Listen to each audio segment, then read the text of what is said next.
What is up, chat? Hello, hello, hello. How you doing today? Welcome back to the stream.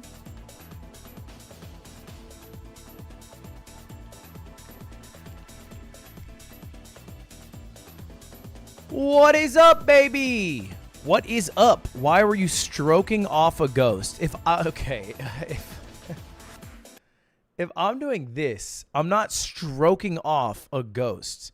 How you have to be either, Horseshoe Theory, the most homophobic person or the gayest person to see that and think I'm stroking off a ghost.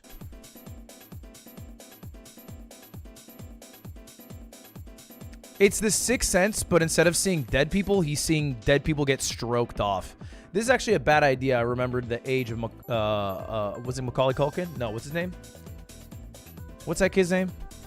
He's an adult now. Sora from Kingdom Hearts. Who got me? Who knows Sora? Haley Joel Osment. That's right.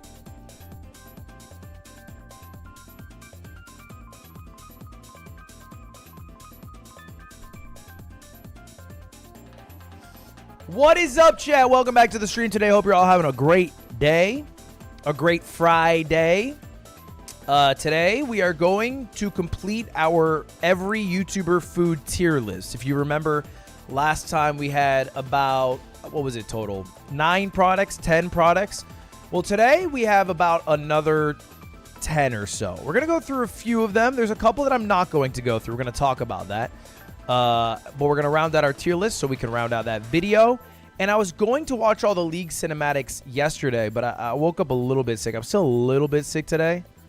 Like, baby, I just feel a little bit mid. So, no, probably no League cinematics today because I have book club at 7 p.m. And then after book club, I might go live to stream League of Legends. League of Legends. Why is Slime playing League? Your Amumu looks sick too. In parentheses, bad. I'm also sick. PSL Super Spreader event. Tim, were you sick at PSL? Because, yikes! Oof! When are you going to do PvP Civilization? When I need a 1 of 10. All right, focus. Focus, everybody. Focus, folks. Please, brother, save my life. I'm going through a very tough time due to financial issues. I have a loan of $15K and I'm unable to pay it or I may go bankrupt. Please help me. I don't want to die. Well, I don't think you'll die, but I won't be able to help you out with a $15,000 loan.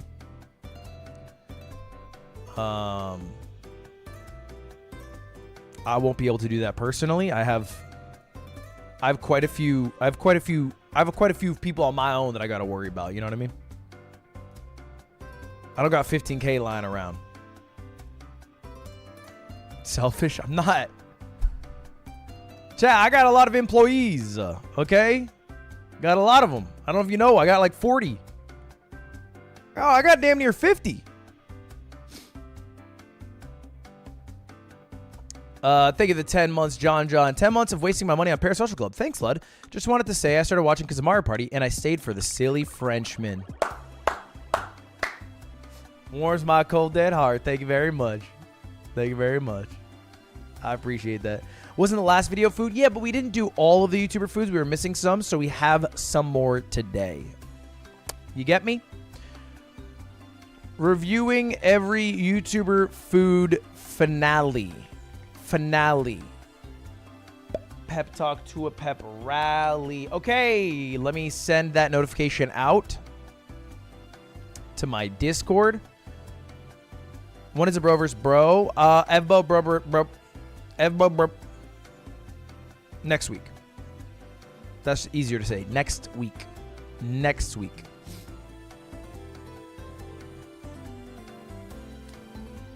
Slime's gonna get plat before you. Chill. There's more YouTuber food? Yes, there is. There's a lot. Will you play Animal Well? At some point, yeah, for sure. I absolutely will. But we actually have a few cool streams coming up. So tomorrow, actually, I switched it up. Today I'm doing YouTuber food. Tomorrow, I'll probably do the YouTuber products, or what I might do, I had a couple of ideas. So Connor did this yesterday, but I've been building up a list of games who want to sponsor me and who I turned down, and instead of doing the sponsorship, I'm going to just review them honestly. So as an example, like I was offered a Clash of Clans deal that I turned down, so I'll play that one, give my honest feedback, all the way to like, God, what was the game yesterday? Let me check. But anyway, a bunch of games want to sponsor this channel. You know how it is. I say no to many more than I say yes, but I thought it'd be funny to play through them all and then just be honest about my review of them. Because they might be amazing games. I might have turned them down stupidly. So that's the plan. I think I might do that tomorrow. Are you going to be in the Rust server? I was invited to the Rust server, but it doesn't make a lot of sense for YouTube streamers to be in the Rust server. Because I think the Rust server is mostly kind of viewed for drops, right? It's a lot of drop people. But it is fun too, but I don't want to get lost in the Rust sauce. You know what I mean? When the fuck is Ludwig uprooted Hollow Knight? Dude, those things take a lot of time, and I have a lot of other things going on, but I still have very big play. I opened up Twitter and there was boobs. Oh, I should not have done that. Why did you make Cutie D rank last night? Oh my God. Last night, Cutie's like, you want to play a league game? I'm like, sure. We play a couple of league games. The first one goes great. The second one, not so great. And then we're like, it's late. GG. You know, it is what it is. Have a good one. You know what I do? I give her a taste of her own medicine. I queue up a game without her. We play this game. We play this game. And then I just straight up, after saying GG, boot up a game without her. And I send her a text too. I sent her a text. I'm watching her stream while I do this. I sent her a text that goes, sorry, busy with work. I'll be in bed a bit late.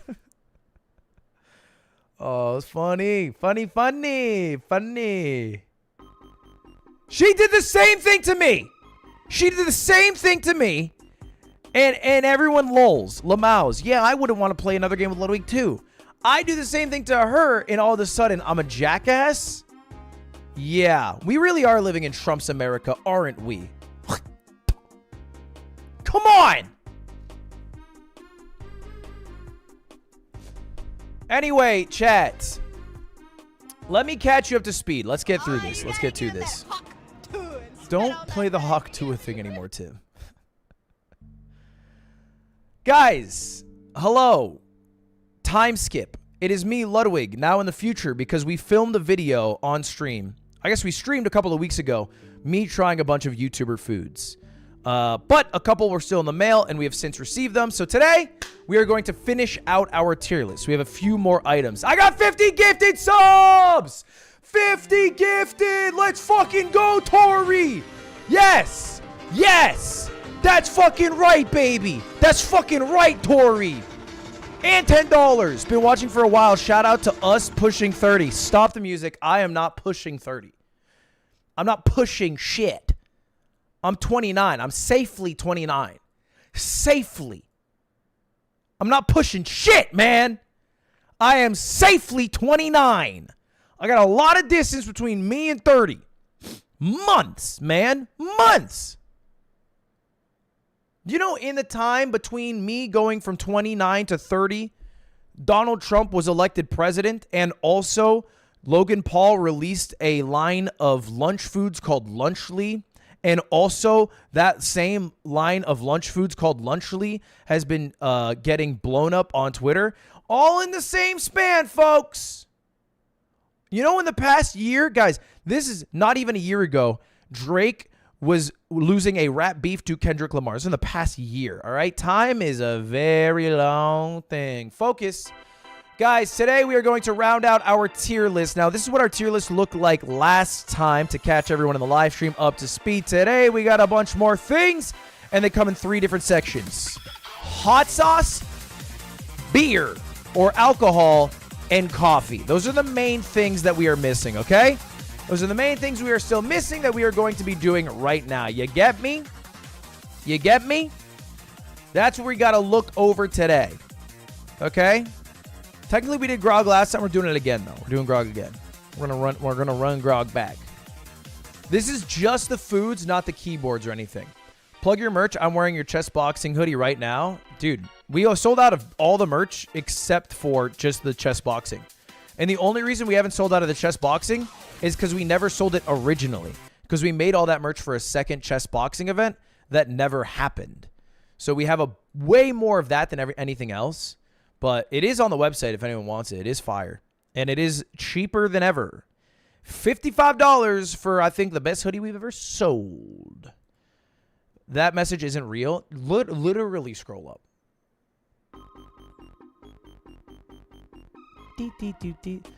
Video big time when? Focus. Okay, guys. I have a couple of changes I want to make. I want to make.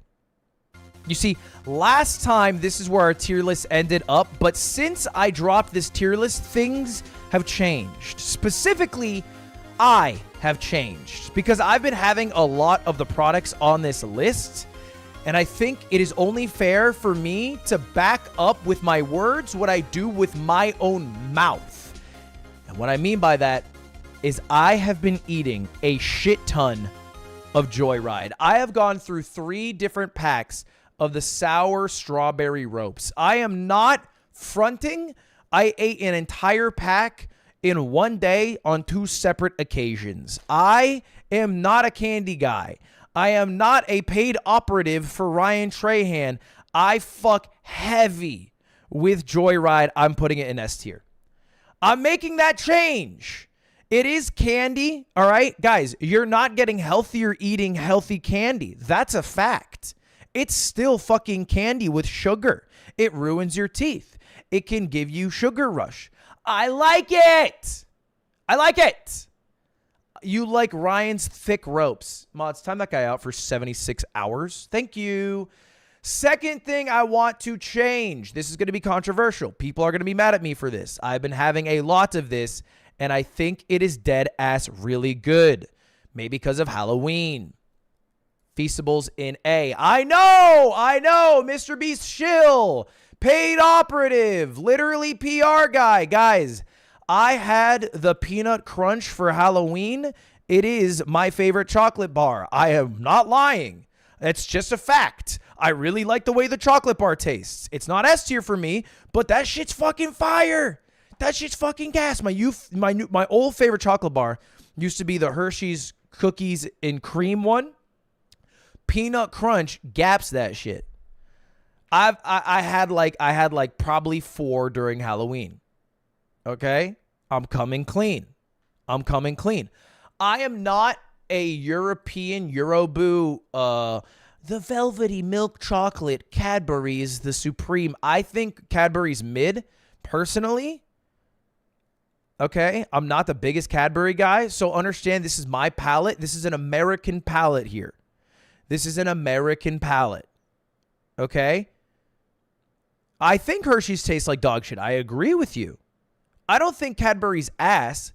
I just think Cadbury, Lindt, chocolates that are just... I don't like just chocolate. This is a me thing. I don't like just genuine, high-quality chocolate. I like chocolate with stuff in it. I prefer a crunch bar to a very rich chocolate bar. That's just where I'm at as a man on this earth. And the peanut crunch Feastables, to me, is better than a crunch bar and better than the Hershey's cookies and cream. I'm not lying here. I'm not paid. In fact, I am the opposite of paid. I turned down $100,000 of money from the company who I'm saying has chocolate that I think is yummy. All right. Now, obviously, this doesn't speak to maybe some of Mr. Beast's practices that I think he has yet to address. But I'm making an honest tier list, and I need to be honest with myself in this moment. Okay? All right? I'm putting Lunchley in scam because Logan Paul called me a bitch. Sorry! I get emotional, too. I get emotional, too. He called me a bitch. I put his lunch package into scam tier. Fair is fair. That's fair where I'm from. Okay? I feel like that's okay. Yes. Yes, I'm altering my review. Yes. Okay, eat shit. Eat shit. Focus. We are not done because now we have a few more items to go through. And the first one that I want to address.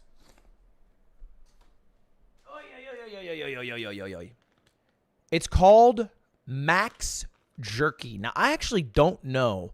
This is from Max Greb, a.k.a. Max the Meat Guy. Max the Meat Guy.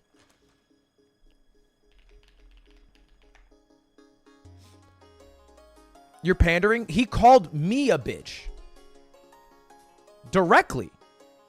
I'm not pandering. I'm overtly saying because of that, I'm putting it in scam emotionally. There's no, like, secrets here. Everything is out on the table. We all know what's going on. He also called you a blockhead. Well, unfortunately, that one's true. Anyway, this is Max the Meat Guy. And his channel is bigger than my channel. Everything he does is meat related. And it's wildly popular. This channel has gone crazy. I assume it's from YouTube Shorts. And I would be right. 315 million views. Yum. Yum. Chili. Chili, chili. Chili dog, yum. Chili. Chili, chili dog. Chili, chili dog.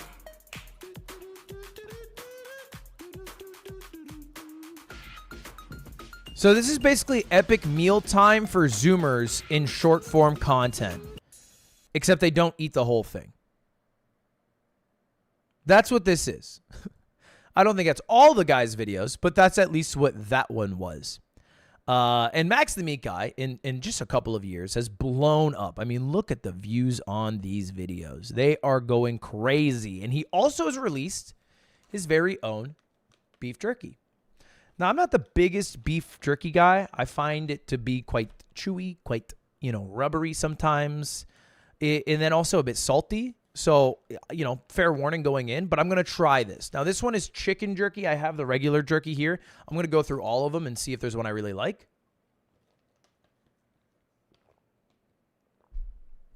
It's meant to be chewy. I know it's meant to be chewy, but doesn't mean I like it. You know what I mean? Like liver is meant to, be soft. Doesn't mean I like it. Oh, ew. Okay, chicken jerky, I've realized now kind of grosses me out. In a way that beef jerky doesn't. I don't know why.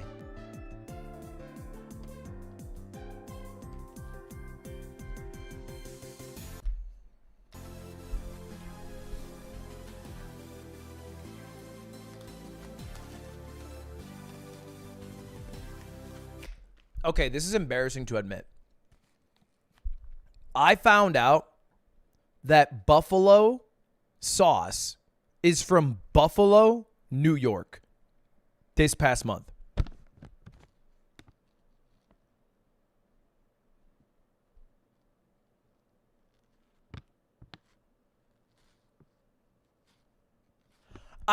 So I don't know if you know Buffalo, New York. It like borders Canada. And for no reason, it is a big city in our country of America. It's the home of a very big football team. And they also made fucking buffalo sauce, which is like now, I don't know is buffalo sauce worldwide or just nationwide? Buffalo wings?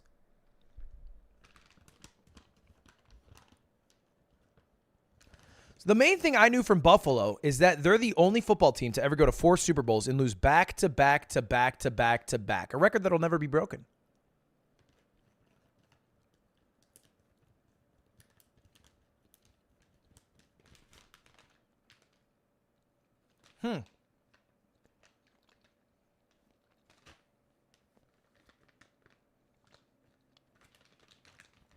Okay. It's pretty good. It's listed as tangy, spicy, zesty, and sweet. I would say that description is very accurate. It is all 4 of those things. Most weekends in college, my roommate Kyle and I would try a new variation of our favorite food, buffalo wings. The tradition continued while studying abroad in China for a tasty taste of home. These experiences inspired New York Buffalo Max Jerky, packing all the flavor of our weekend wings into a portable package. Max Greb, the meat guy. Yeah, it's pretty good. It's quite sweet. I would say it's a bit too sweet. It has 8 grams of sugar in a serving size. So if you eat this entire bag, which is only 200 calories for this entire bag, that is 20 grams of sugar. So kind of high for jerky. You know, you don't expect meat to be that sugary, but it also takes off a lot of the kick, which it doesn't taste bad by any means. Let me double check on the price for this guy as well, because that matters. Okay, Max Jerky. It is okay. It is not cheap. In fact, I would argue it is the opposite of cheap. It is expensive. Because this is 2.5 ounces. This is $10.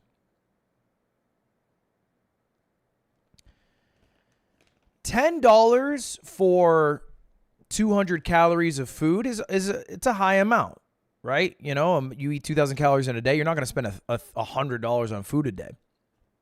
Unless you live in LA. But understand, I think this is made in small batches, not for a mass consumer market. You get me? And I also think jerky is generally kind of pricier, like more legit jerky. Like, there is cheaper jerky, but I think the quality of meat that you're eating from that jerky, you should be concerned about. Like, if you're getting it for $5 a bag, you should probably be a bit worried about what you're eating. Let's look up Jack's Link's jerky 2.5 ounce bags. Jack's Link's is... They don't sell 2.5 ounce bags, I think. One moment.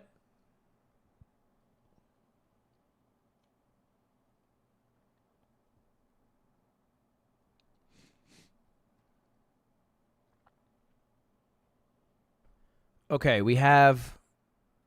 I guess we can do a... Oh, they don't have the half pound anymore. Do they have the half pound in another one? Okay, wait. This is important. A half pound of jerky from Max costs $25. Okay, I see. It's about 2.5 times more expensive. A 2.5 ounce bag of jerky from Jack's Links costs $4. From Max, it costs $10. A half pound bag from Jack's Links costs $10. From Max, it costs $25. So it's literally 2.5 times more expensive.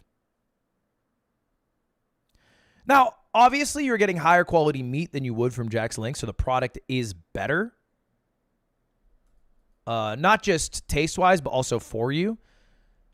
And you're going to pay some YouTuber tax and then also some, tax because the size of their operation. All right, let's go. Is it 2.5 times better? Let me keep rolling. So this is the Sichuan Chili Crisp. I think they're going to talk about China here.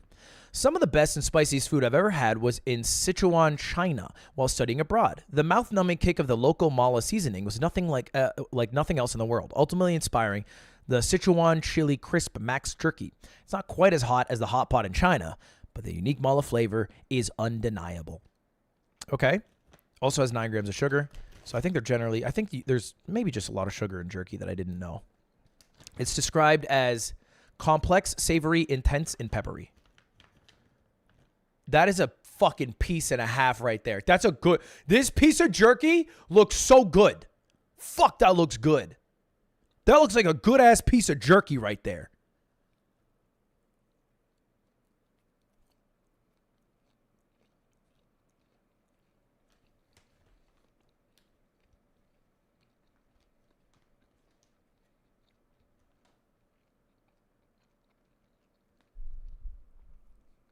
It's not even a little spicy.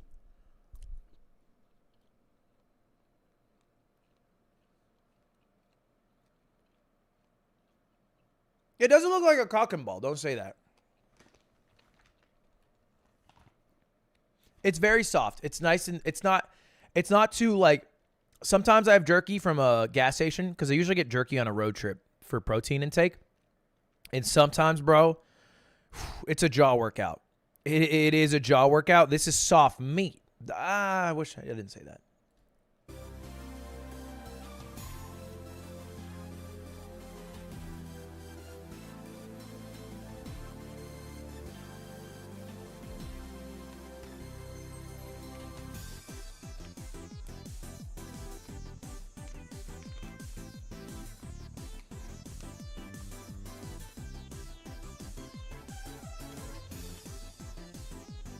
It's tame.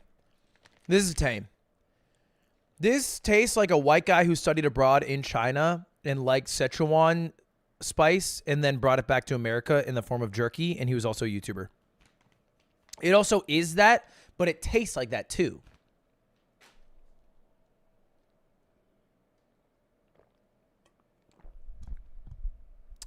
It's a little spicy. If they told me it was sweet pepper, I would believe that. All right, this is Texas barbecue beef jerky. This is what I'm more used to eating. A trip to Texas in 2015 is all it took to ignite my passion for the legendary barbecue sauce. In the years that followed, I obsessed over studying and perfecting the craft myself. That resulted in my original recipe, Texas barbecue max jerky, bringing genuine black pepper flavor to a craveably textured beef jerky. Enjoy sometime, anytime, anywhere. Described as peppery, smoky, seasoned, and classic. Okay, I like classic. This one smells good. This one smells good.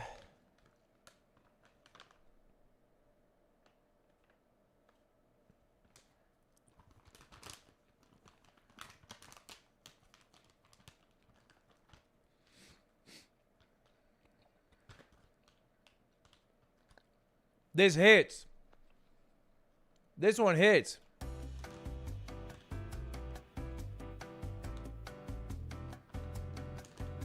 That hits. That might be spicier than the Sichuan.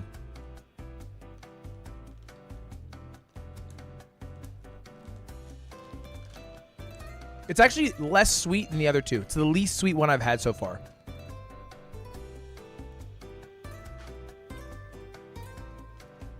All right, last one is Montreal Maple Burnt Ends. I love burnt ends, and I love maple syrup. Now, obviously, if you don't know, bacon, pretty horrible for you. Like, I think everyone knows bacon's horrible for you. What I don't think people realize is it's also not high in protein. Yeah, it's meat, but it's more fat than meat. So the amount of protein in this is 3 grams compared to the others, which is like 10 plus per serving. This entire package, in fact, is just over 10 grams of protein. It's just because it tastes good. Now, I didn't even know this, by the way. I thought bacon was just yummy, but also like, you know, high in cholesterol, but high in protein. Not at all. It does look like thick cut bacon.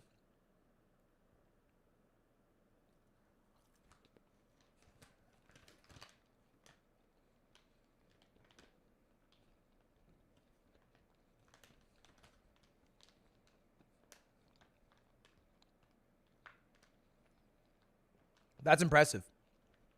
That's impressive.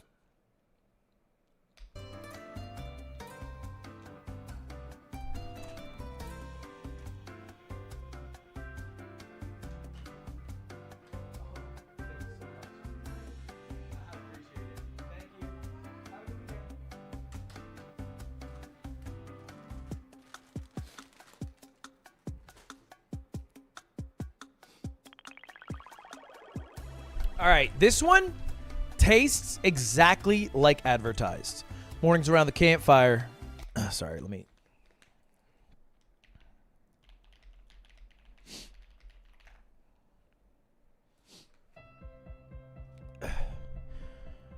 Mornings around the campfire. Camping up north with my mom and dad are some of my favorite memories. Sweetest part of those memories? The smell of pancakes, bacon, and warm maple syrup.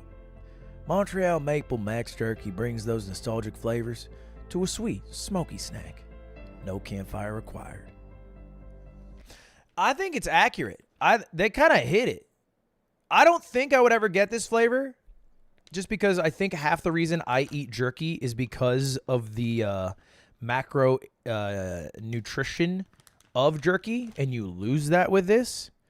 But it does taste like breakfast bacon with maple syrup. They're spotty dotty on that.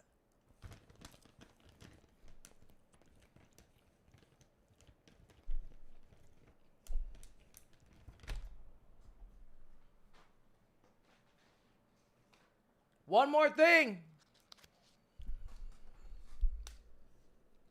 They got Kansas City Sweet Heat meat stick. Now, meat sticks are inherently American and nasty. Everyone knows this. Nobody looks at a meat stick and thinks, that's what meat looks like. They are gross, but sometimes they taste decent.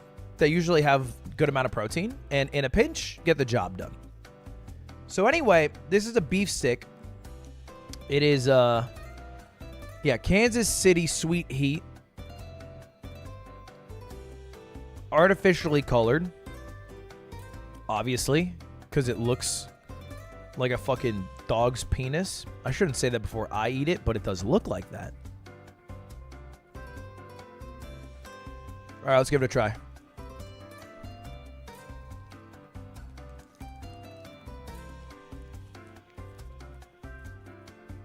Hold up. I couldn't get enough. We need a snap test.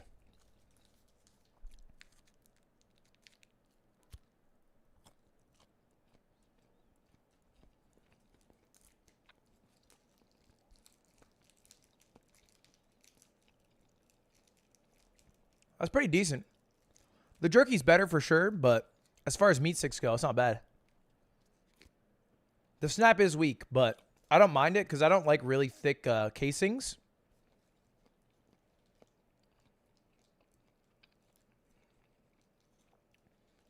It is sweet, and there is a bit of heat. Both are accurate. They didn't lie about either fact.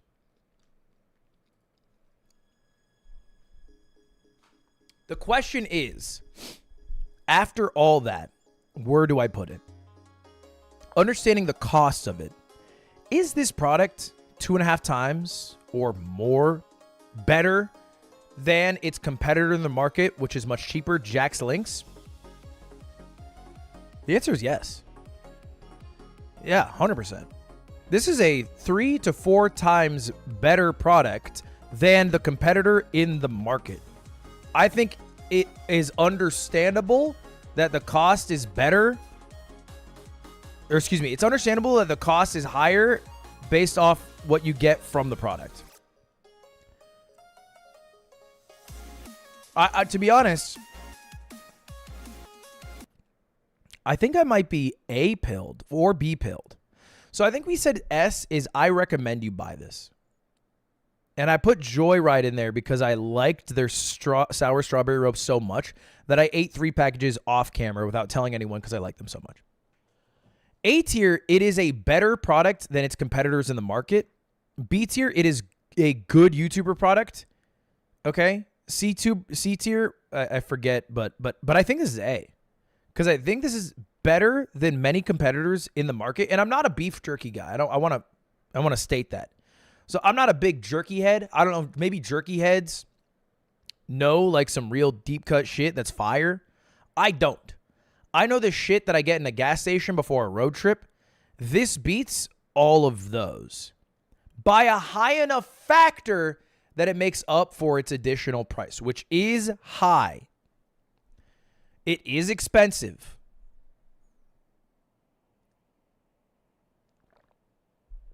But I think it is so much better than the competitor. But this comes with this is an asterisk, not a real jerky head. So real jerky heads might be like, obviously Jack's Link sucks. You have to eat fucking Timmy's chicken jerk or John's beef jerk. It's the best jerk. Real jerk heads, no. Maybe. I'm not a real jerk head like that, but that's where I'm at. All right, chat. We got a little delivery. You might be wondering why I have Chick-fil-A. It's not because I'm homophobic. It's instead because they make a product that is very important to this next section. Chicken nuggets. Because this next section is the single most popular item of any item YouTubers make. It's not coffee, which is a close second. It's actually hot sauce. So many different people make hot sauce. I think it's a relatively easy thing to make, and you can actually custom make it. You know, you don't have to white label. It's not too hard to batch make a lot of hot sauce. So we got a few here today. Let's pull them all out.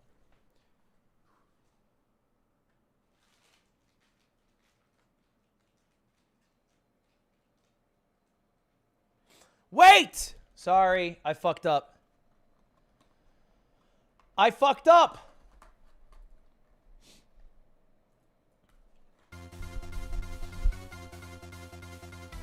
We have a competitor. Max Jerky is not the only jerky that we are reviewing today, because today we have Maguro Jerky, which is some Japanese YouTuber? Who's Maguro? Maguro. Maguro. Nothing came up. YouTuber. Maguro is just tuna, Ludwig. You're looking up tuna YouTuber. Then who's this guy? Hold up, I can read it. No, I can't.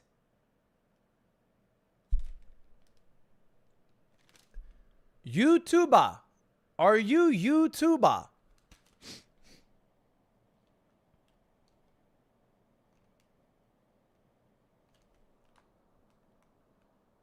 I think it's Ryoshi.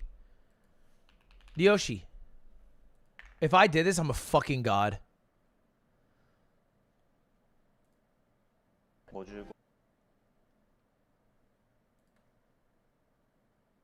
Is this it? This is a stock trading Japanese YouTuber. お金を稼ぐっていう目的でやってるけど、大事なのはこのトレードを楽しむっていうところかな。トレードやってる間は Does he fish? Is this the Andrew Tate of Japan? What is this guy? Does he fish? He drives nice cars.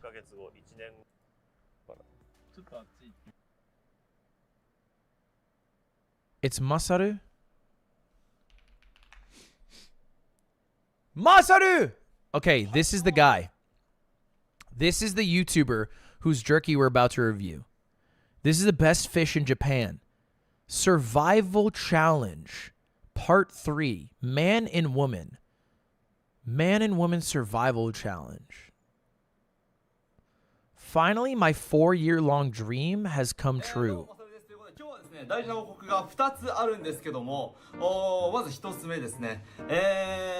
まあ僕が沖永良部島に来てからですね、ずっと沖永良部漁協はですね、赤字が続いてたみたいなんですけど。 He's just saying that he's about to release in 2 days his video for his 3-day travel series. It's promo for that. It's promo for that. Type shit. Click the subtitles. I got you. So this guy breaks down big fish. Fuck me. Breaking down alligator that lived for 20 years. Alien comes out of gross sea cucumber. Ew. Ew, brother, gross. All right. He's a real Japanese fishing. What the fuck? どうも、マサルです。僕の X をね、ご覧の方はね、ご存知だと思うんですけども、私、マサルはですね、2024年2月11日にですね、暴行の被害に遭いました。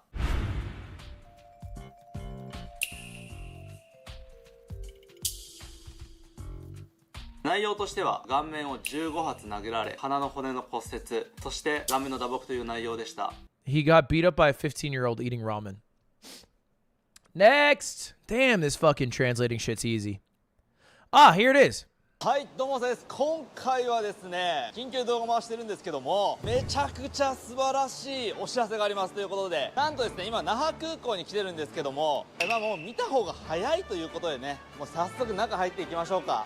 いや、今回のはマジですごいこと、マジで。こんな感じで那覇空港って結構いろんなお土産があるじゃないですか。で、僕もね、Omiyage is a souvenir. マジで高校1年生の頃に那覇修学旅行来まして、ここでね買った覚えがあるんですけども、今日はですね、なんとマサルのジャーキーが置いていただけることになったということで、ちょっとそれをね見に来ました。はい、見に行きましょう。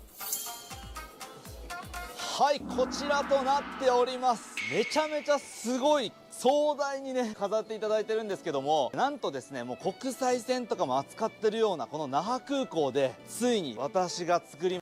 Alright, basically they have his jerky at an airport. Okay, let's try his jerky. Now, bear in mind, this is a little bit different because it is tuna jerky. I don't know if I've ever had fish jerky before. Oh, wow. That is different. It is very dried out. Oh, wow. Wow, that is fish. That is fish. Damn, that is fish. Yeah, that hits the nose. That hits the damn nose, it does.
One second.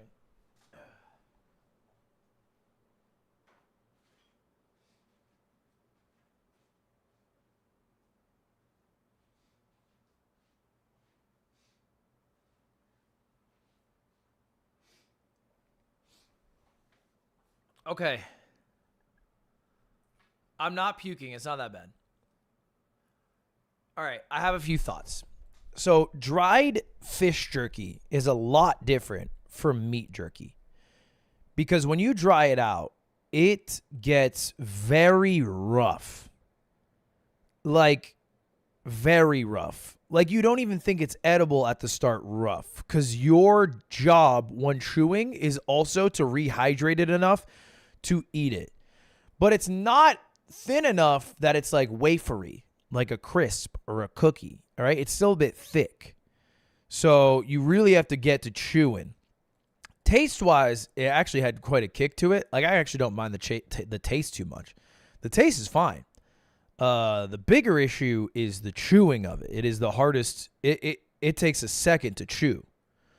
The macros on this are insane. This is a healthy food. That is 85 calories, almost 17 grams of protein. That is like pretty insane. It crushes jerky, right? Especially when you factor in like the fat content of, beef jerky, I should say, or bacon jerky, which is much worse. And then the sugar content of even like the chicken jerky is pretty high. So the macros go insane. Having said all that, it will either be someone's favorite food or someone's least favorite food. There's no in between. People will like them a lot or they will never eat them a second time. You get me? This ain't like hey, try this shit. You'll like it like ramen. Okay? Or fucking potato chips. For me, I throw it probably C tier right now. Because D tier has the freeze-dried Skittles. It is better than the freeze-dried Skittles. I didn't like the freeze-dried Skittles, but I also didn't feel better after eating them, right? Because I'm just eating Skittles. Like, this one doesn't feel bad to eat. So I would throw it personally C tier. What's the price?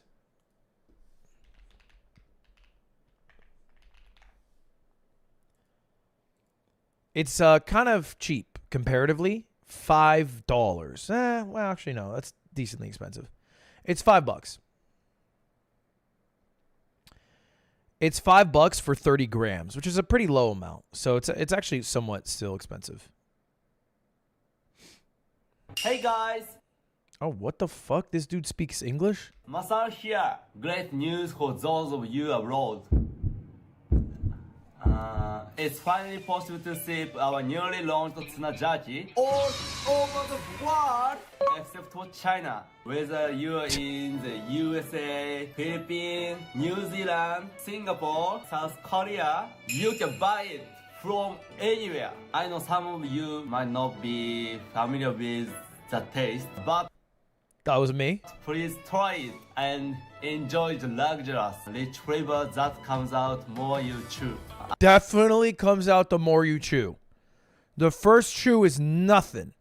Chew number 15, you are getting some flavor. I have friends in Italy, China, New Zealand, in USA. Try it, and they all absolutely loved it. My big dream of sharing fish from Okinawa Island with the world is slowly coming true. And Oh, that's so fucking sweet. Now I feel like a fucking piece of shit.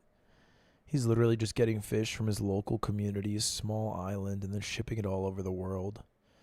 And I put him on the same tier as Logan Paul and KSI selling fucking liquid sugar to children with potassium in it. I'm such a fucking jackass. I'm full of emotion. Thanks so much to all international friends. I love you guys. ここからですね、日本語で喋らさせていただきます。日本の皆様、本当にありがとうございました。まさかさ、1万食が1日半で完売するとはね、もう That's pretty impressed if they sold 10,000 portions in a day. I think it's worth trying. You know what I mean? I still put it C. I put it C.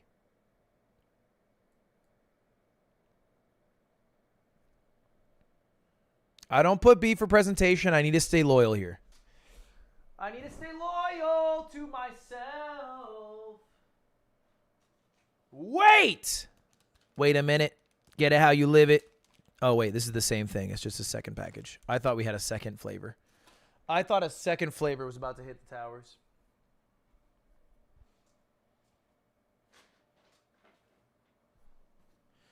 So I don't know what this is, but I have this package here. Oh. What is this? This is like some high-end sauces. I don't know whose sauces these are. Whose sauces are these?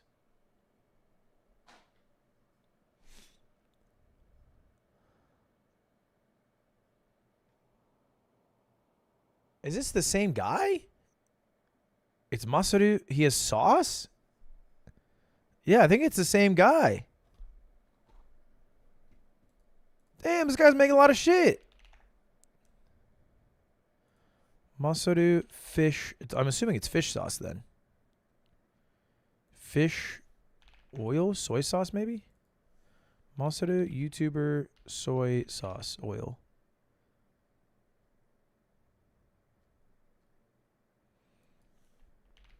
Just take a whiff and tell me what it is.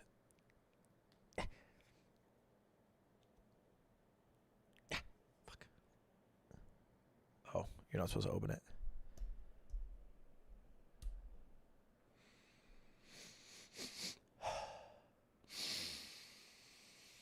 What is that?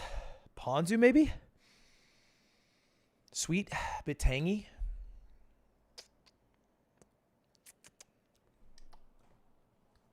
I think it's some fish shit.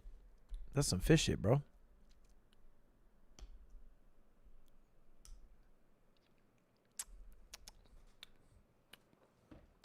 Oh, that's good. Oh, I like that. I like that one. That one's yummy. All right. We got some sauces.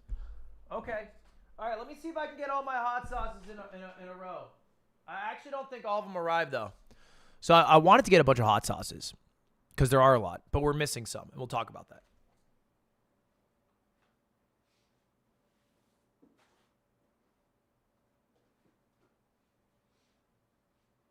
Big stepper, underground rapper.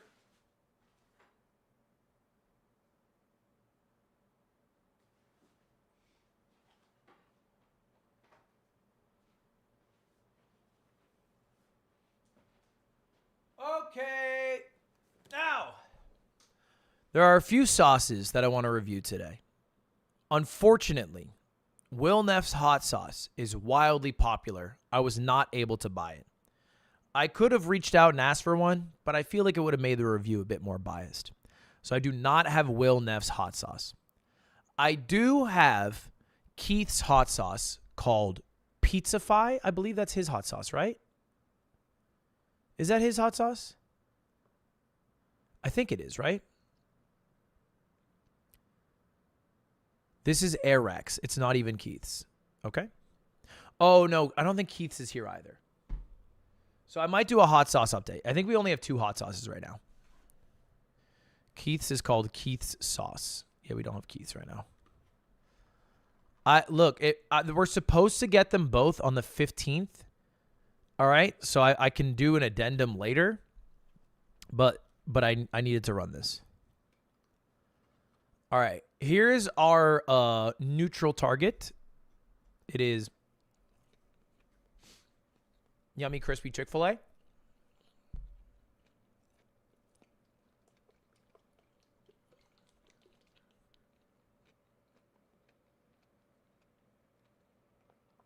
Okay.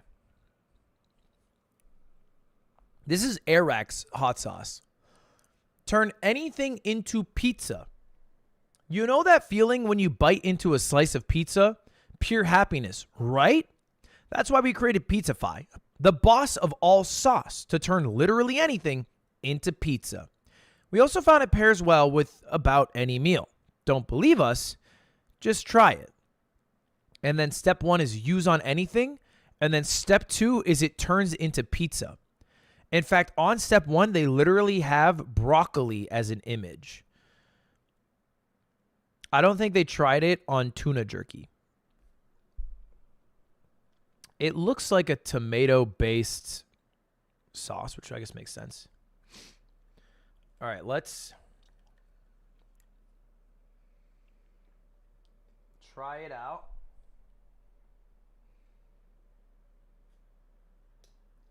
I don't think it's hot sauce.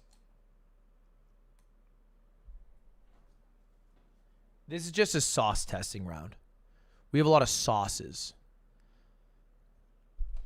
All right. Will it turn my nugget into pizza? I mean, it looks like pizza sauce. No! Fuck! I love this shirt! Fuck! Fuck! Damn it! I can't believe this! What a fucked up day. What a fucked up day!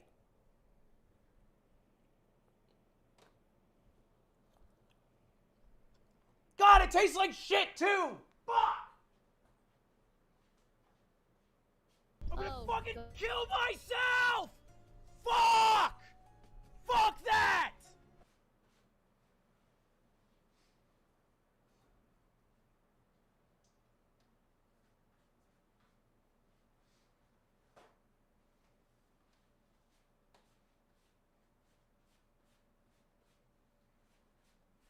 I fucked up. I fucked up. Ah, shit. I fucked up. It got out a bit. Okay, this tastes almost exactly like the sauce you get in a Lunchly. It is a very sweet tomato-based sauce. I understand what they're going for. It's not different from the one in Lunchables either. If Lunchly is something that makes you think, oh, it's gross then.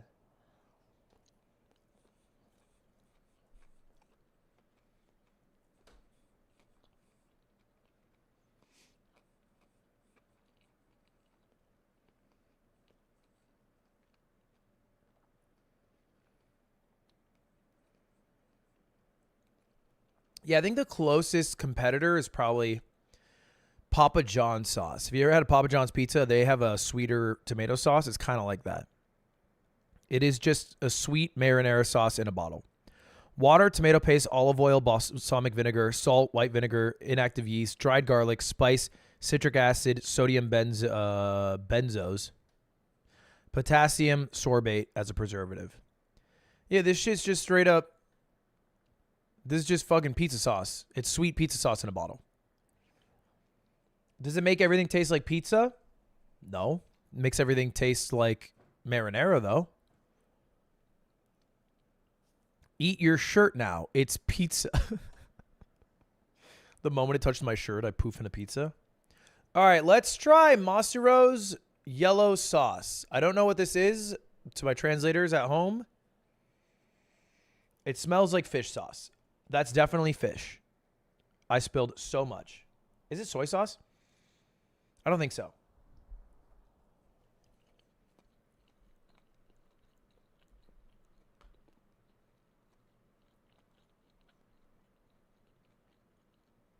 It's black sugar soy sauce, Ludwig. That makes sense.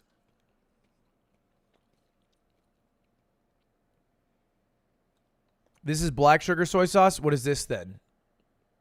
White sugar soy sauce?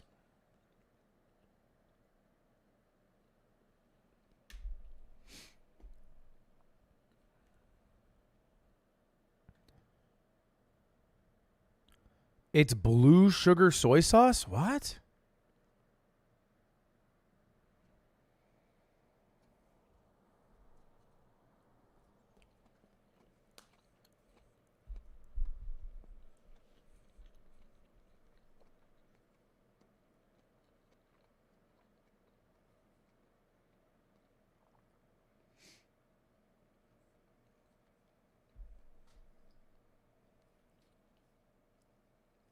All right, this one is less sweet soy sauce. This one is sweet soy sauce. That's what I'm gathering, which makes sense based off the macros.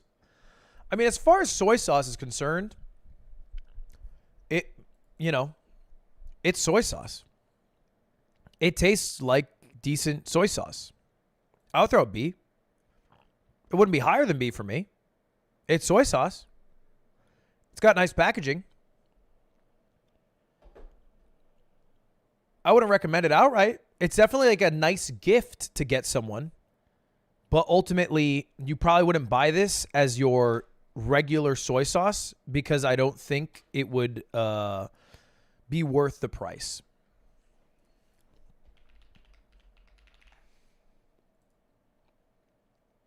It costs $13 for both those bottles. It is definitely a gift angle.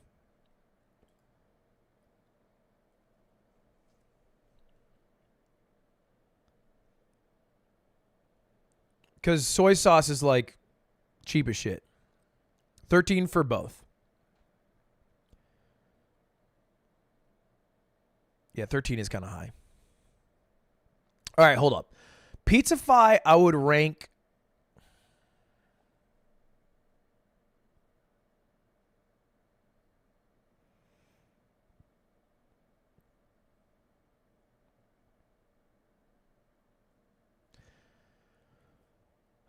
I don't think it's a scam.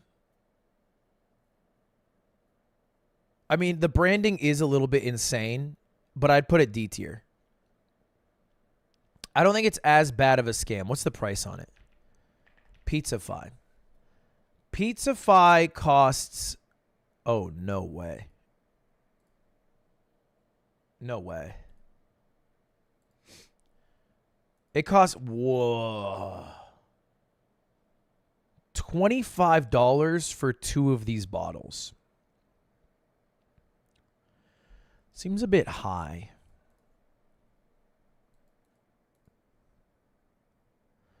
That seems a bit high, man. 25 for 2 seems a bit high. I think that's enough to push this over to scam tier. They also, as far as I'm aware, have stopped making this. Because if you look at the Pizza-Fi social media account, they have not posted since February of 2023. And it was initially launched when Airrack hit 10 million subscribers as a product you could buy for his 10 million subscriber special, which was making the world's largest pizza. I assume an attempt to enter the YouTuber has their own product angle a lot of YouTubers were doing. But I think a weak attempt because it's just not, it's just marinara sauce in a bottle. And it's not like particularly great marinara sauce. It's just slightly sweet. It's not expired. I'll give them that. I won't lie. All right. I think I feel fine officially putting it into scam tier. I don't think it's a scam because it says it'll turn things into pizza. I think that's a little bit of BS advertising. I think the bigger scam is the price of $12.50 for a bottle of 9-ounce marinara sauce. That's a bit high. All right, next. This is technically a YouTuber. It is the Hot Ones hot sauce. Now, you've probably seen other YouTubers try the hot sauce. I have done it a few times. Hot Ones. It has, in this box, all these different types of hot sauces. And I think they changed them to match which hot sauces are being used in which season. But you get 10 out. You get out. 10 bottles. And I think the way it works is a few of the bottles are their own. So the original classic hot sauce is theirs. They have the Verde hot sauce. They have the, of course, the last dab hot sauce is theirs. And then I think just those 3. And then there's 7 other like guest hot sauces.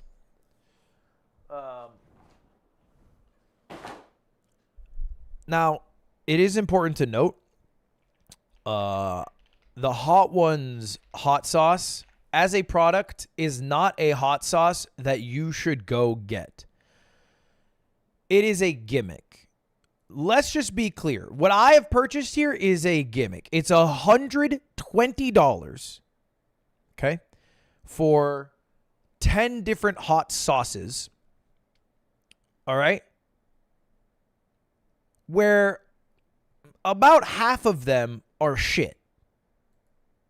Just like, they're not good. Da Bomb is one of the worst things I have ever tasted. Ignoring the heat factor, it just tastes horrible.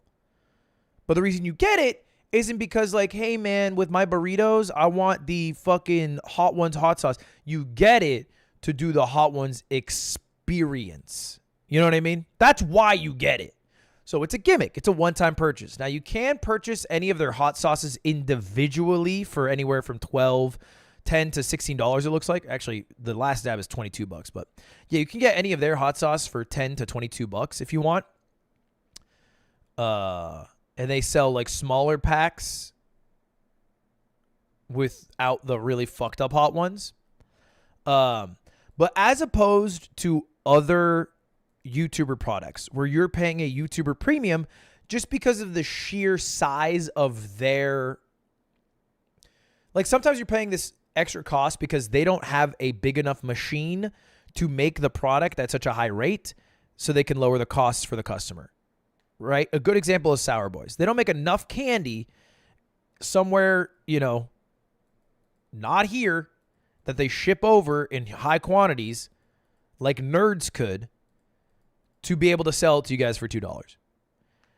The Hot Ones, I think, is a little different. The Hot Ones is very expensive, not because they can't make it at an insanely low cost. I think it's insanely expensive because they can get away with it, because people want to buy the Hot Ones hot sauce to try it. I think this is YouTuber tax.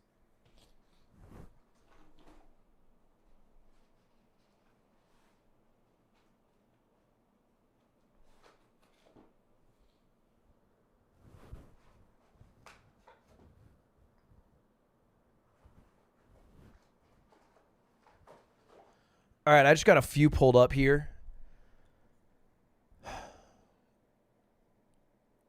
I haven't had this one before. It's called Dawson's Hot Sauce Apple Caraway. It's French. It has a wax seal. Are we fucking serious? A wax fucking seal. That is sick. Okay, I like that.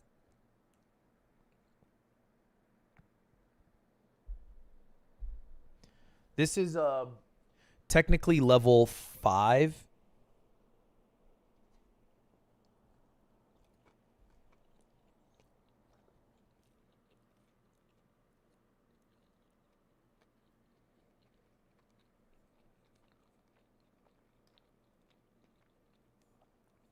That fucks.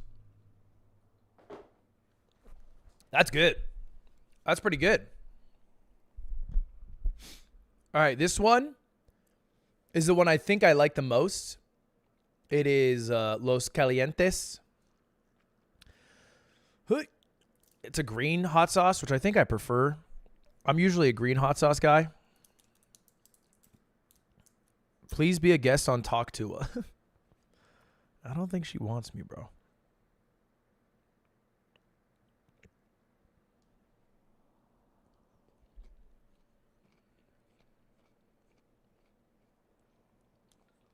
Mm-hmm.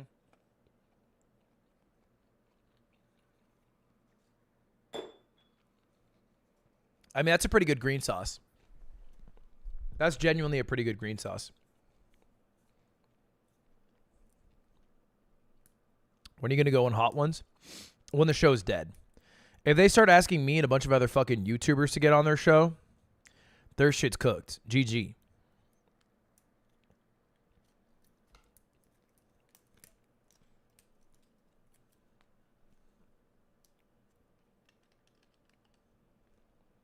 H3 was on? That must have been early days. I don't remember that, though. All right, this is their very famous Last Dab hot sauce. It's Experience, The Last Dab, 91% Pepper X.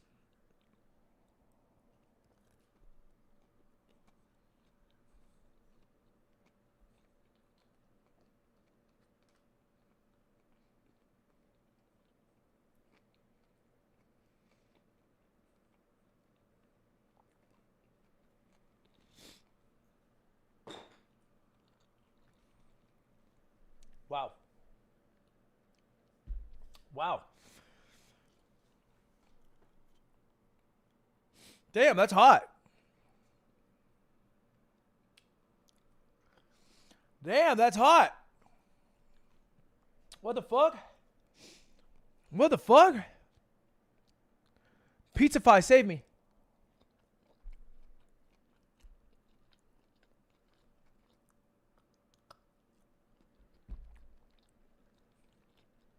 It's not making it pizza.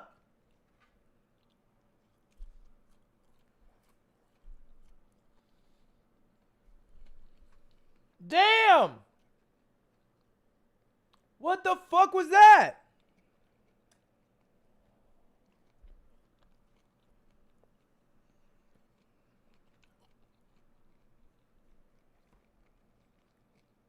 Oh my God.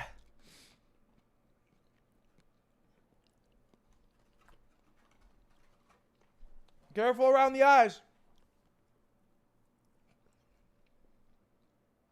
Damn. Oh, Sean Evans, you bitch.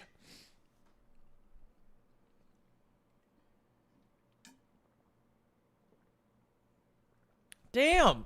That was hot. I know it's hot sauce, but like, I'm surprised.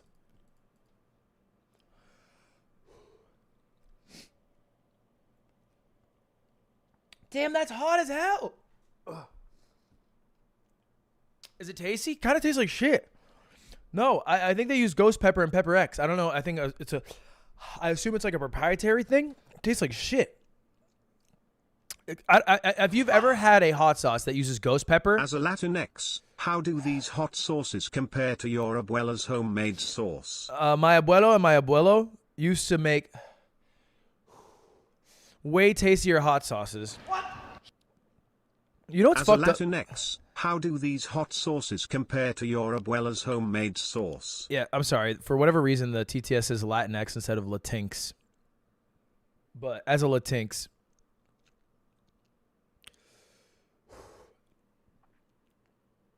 my abuelo and abuela make it way better. You know, I actually call my grandma and well, my grandma's dead, but I call my grandpa abuelo. Fuck, sorry, the hot sauce is making me stupid. That's what I call him. My whole family calls him abuelo. You're not even Spanish? He's literally born in Gibraltar. Not only am I Spanish, I might be African. You know what I mean? He probably made a trip over to Morocco. All right, focus. This shit is very hot. So you've probably heard this 100 times. Everyone's like, you know, the last dab's not that hot. They secretly make it not that hot so that guests like it compared to the other hot sauces like Da Bomb. Da Bomb is worse. In the newest season of Hot Ones, damn, did they turn that shit up. I think they were tired of people saying that the last dab is not hot. That shit is hot. That shit is hot. I feel hot in my face. That is hot. And I don't know what Pepper X is made of. It tastes like ghost pepper. Here's the thing about ghost pepper. It's horrible. It is gross tasting. It tastes like a dusty mothball. Then it makes your tongue burn like 1,000 suns. So, yeah. I would say Hot Ones for me. I think it has to go B. Like, I'm not ranking this. You are not ever I need to clarify. You are never purchasing this as a go-to hot sauce.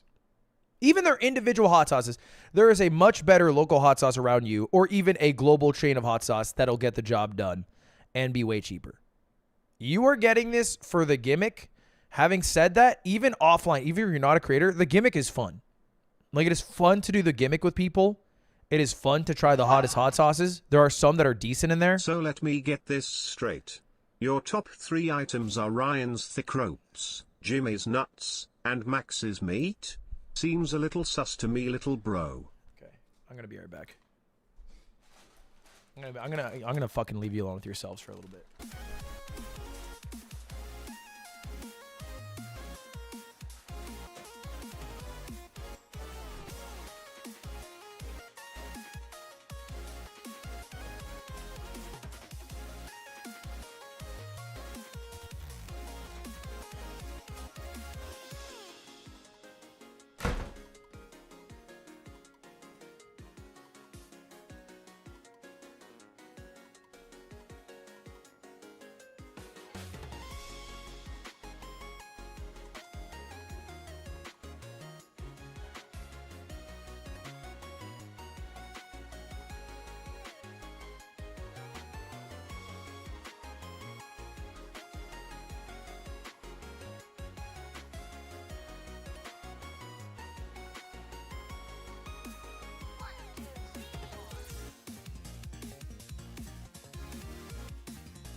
Oh man.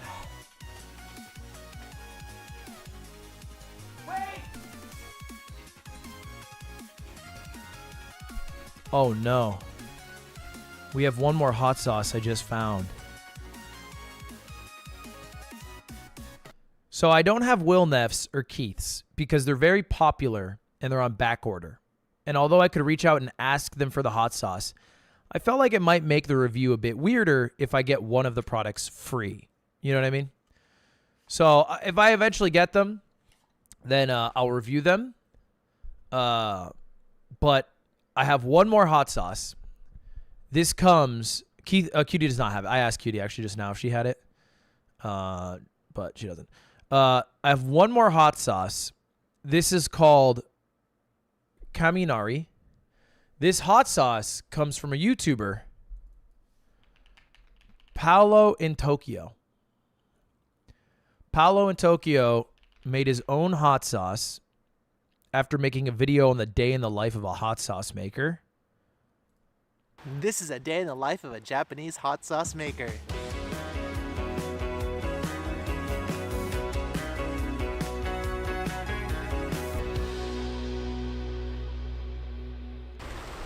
It's kind of crazy. Look what they do with the the chilies. Right by the factory, they're laying out the chilies. It's a pretty good video, yeah. It's basically an ad, but it's a good video for an ad. This extraordinary technique is performed by only these artisans, known as Yuki Sarashi. Yuki meaning snow and Sarashi meaning to lay open. Hand-picked sea salt pickled chili peppers are spread over the pristine snow-covered fields at the foot of the majestic Mount Myoko during the coldest days of winter. Left undisturbed for a period of 3 to 4 days, these peppers undergo a remarkable transformation, developing their innate umami flavors in perfect harmony with nature. Ultimately, This is the most Japanese shit ever. Having a tradition that they continue to do, and then they give a fancy name to the people who continue to do it. That's as Japanese as it gets. becoming the foundational ingredient for kanzuri chili paste. What are you doing now? これからお客さんのところに配達に行きます。 Anyway, that is it. Here's what the hot sauce looks Gonna like. be available. Go to paolofromtokyohotsauce.com to purchase the hot sauce. The plan is to initially produce a limited 2,400 bottles, all handcrafted here in Japan. I'm telling you, I've searched far and wide, and there is no hot sauce in the world that has an umami and fire like this one. Just a... Let's try it. This is Paolo from Tokyo's hot sauce. One more time. Here's the bottle. You can literally see the like the chili flakes. I think it's going to be very hot. It's listed as mild though, so maybe not. Shake well. Best before 2025. It's made with soy sauce, habanero, chili pepper, malted rice, yuzu, citron, and salt. All right. Now, I don't have any nuggets because I lost my taste buds, but I do have, I think, a very good testing subject. Wheat thins or saltines or whatever. Not wheat thins. Let's try it. How much is it? Good question. The Paolo, so the website, this is definitely like, what are those websites you can use to make your own website at home? You definitely did that. You get it from paolofromtokyohotsauce.com, and it costs, oh, wow. Wawa-wee-wa. It is $18 for the Umami Ocean. The original flavor is supposed to be the very hot one. That's the one we just watched the video of. That's $20. So it is pricey. It is expensive. Why is it so expensive? Because it's crafted exclusively in Japan in partnership with Paolo. And you get to showcase the country's travel destinations, culinary delights, and cultural ins and outs by just having a taste of it. You have to understand the original Kanzuri blend is aged for at least 3 years.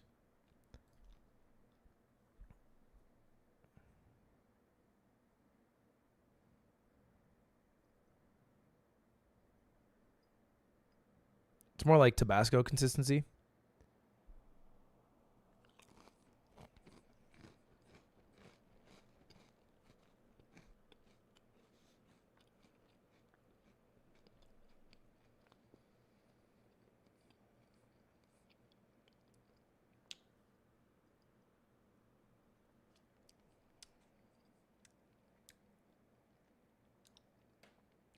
Wow. That is far and away the saltiest hot sauce I've ever had.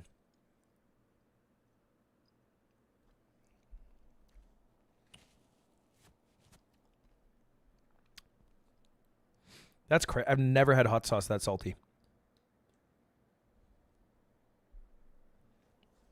Yeah, it's the soy sauce for sure.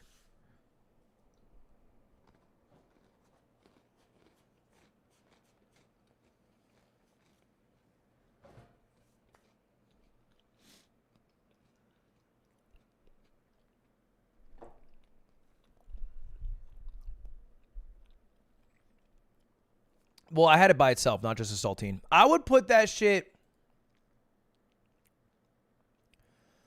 I mean, it's pretty decent. Oh, man. I don't think I can justify a B because the sheer cost of it. So I think I would put it C tier. It would probably make a good gift. If you really like the YouTuber, you could justify it mentally. But understand you're paying an insane premium. Partially because of the YouTuber, but then also you are getting this shipped from Japan from a small company. You know? I would put the soy sauce in the same exact category. It's almost like novelty category. Like, none of these products are bad. In fact, I kind of like some of them. But based off the cost of them or, like, some drawbacks that come with some of these objects, they feel more like one-time purchases than, oh, you're going to go back and buy that again.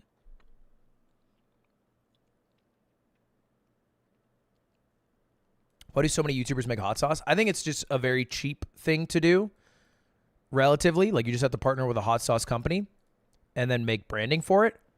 And you can do it in relatively low batches, and the cost doesn't necessarily increase if you have to make more batches. You know what I mean? Like it's easier to do that at scale. So I think there's a few reasons why it's good.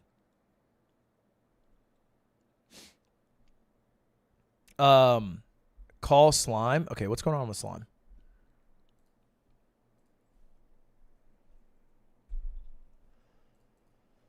What's going on with my man?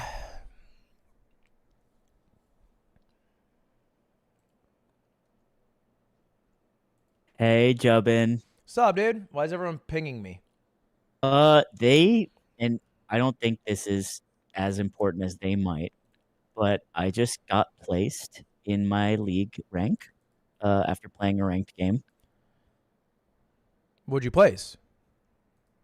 Bronze 1? Is that good? Well, what's your LP? Like, is it like bronze 1 0 LP? Bronze 1-0. How do I check? Let me find. Yeah, how do I look? If you don't know how to check, it's probably low. 76. Is that out of 100? So you're one game away from silver? Yeah, yeah.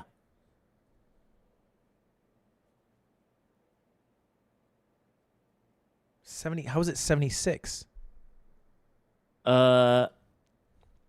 Wait, it says. Yeah, 76 LP. That's what it How says. is it 76? Because Wait, it's one second. Tim, something. You gained 76 LP in one game? Yeah, I had a banger game. That's one game? I mean, yeah. Banger game. You're C+. You got carried. I'm sorry. How did you get 76? I get 12. Do you know how much fucking work I have to do to gain that much LP? I have to win 3 games to your 1. Well, I'm sure it'll even out eventually, and I'll be getting 12.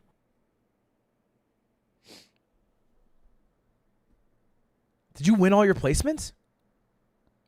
No.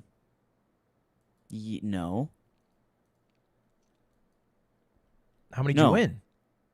No, I did. Because it was just one. It was just one placement. Like, I haven't finished them yet. Wait, you haven't finished them yet? No, this is my first placement out of 5. Oh. Fuck. Are you serious? Yeah. You might get placed gold. Oh. You That's get past so silver, many right? points in. Yeah, it's past silver. Don't ask fucking stupid questions. That's cool. Well, I just like, I like MOBAs. I've been trying to tell you, I play a lot of Dota. I got some chops, and I just, if you ever want to play. Yeah, I jerk off to fucking Jinx too, but what the fuck? I placed Iron 3. Do you know how much work I had to do to get to Bronze 1? Well, that sounds. Are you over 50% win rate? You must be. Yeah, I'm at Because 58. Oh, that's huge. You're climbing. Slowly. I Yeah. lose more LP. I went 2-2 yesterday. I lost 8 LP. That's what I did. That's what I spent my fucking night doing. Well, look, I'm always here for a duo. You know I love you. I hear you're trying hot sauce right now. That sounds awesome. And See you at book club, man. I see a book club. Dude, he could play silver some shit, no? If he wins all 5 placement matches, don't you get a lot of LP in your placements? He could deadass end silver. How the fuck? They gave me Iron 3. Iron 3. I work so hard, man.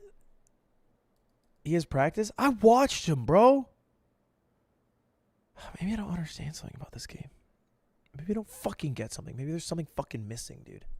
There's something fucking missing, dude. I don't know what it fucking is, man. There's something missing, bro. Riot's out for me, I think. Don't say, yeah, it's skill. Don't say that. No one said it yet, but don't say it either. There it is. There it is. Neo Nemesis, you feel fucking big coming up with a joke that I made?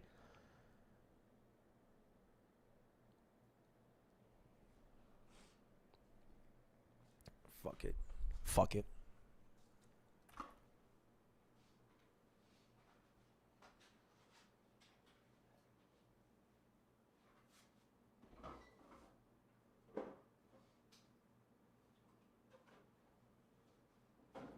I'm not gonna lie, Ludwig is an absolute liability.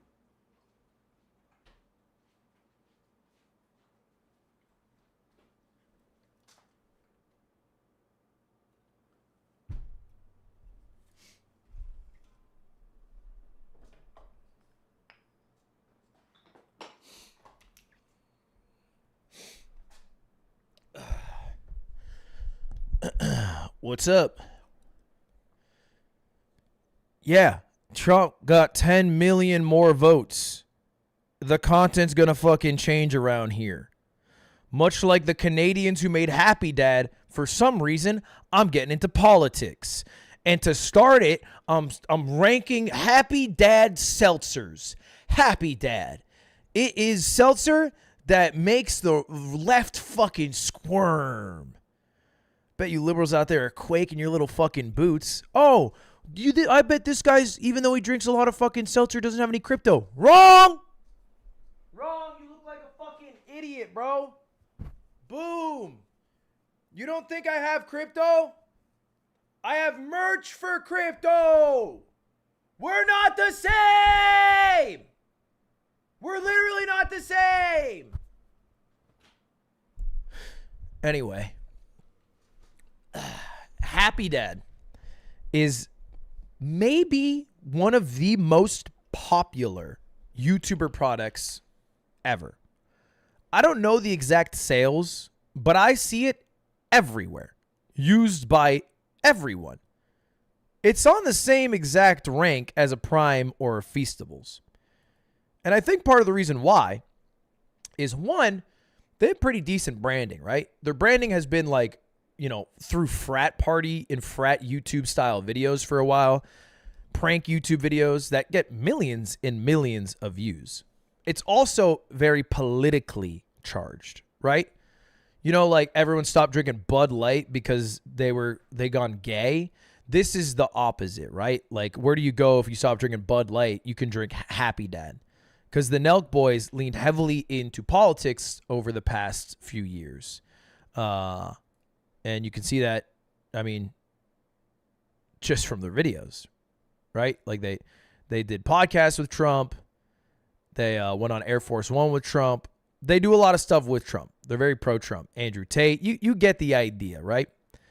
Now, they upload a lot less frequently, but I think they're just making fucking hand over fist from this seltzer, which is a market that kind of opened up, right? Like everyone was fucking crushing White Claws, but White Claw, I think, suffered from being one of the first into the category, because I think White Claw is kind of ass.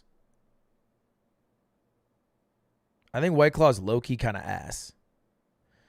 Yeah, they do the podcast. That's a big thing, right? The Full Send podcast. This is one of the biggest podcasts in the world. Ben Shapiro, Matt Walsh, Donald Trump, Jordan Peterson. Yeah, you can see where they are politically just by a quick scroll. And then we have a Will Smith appearance. And I'm sure if we go halfway through, Happy Dad is going to be, everywhere. Happy Dad is everywhere. So I don't know how much they sell. They sell a fuck ton. Let's give it a shot. I've never tried it before. We have 4 different flavors here. We have watermelon, wild cherry, pineapple, and lemon lime. And although I might not agree with them politically, I'm still going to give an honest review on what I think it tastes like. Just to go through some of the basic macros, it's 5% alcohol, which is about what you'd hope from a seltzer. 100 calories, which is relatively low. And only 1 gram of sugar, because I imagine it is sweetened with something different. Let's take a look. Carbonated water, alcohol, natural flavor, cane sugar, citric acid, sodium citrate, and then tripotassium citrate. Actually, so not really, actually. They just only have 1 gram of sugar.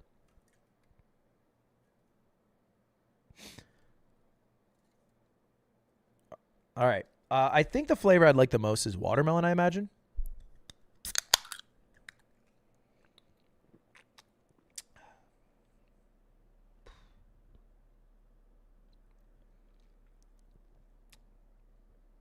Damn. That's crazy. How is it? Like, I'm not exaggerating. It tastes almost exactly like a LaCroix. And what I mean by that, the alcohol is invisible. You could give this to 10 people, at least 2 might not even know it's alcoholic. It's crazy.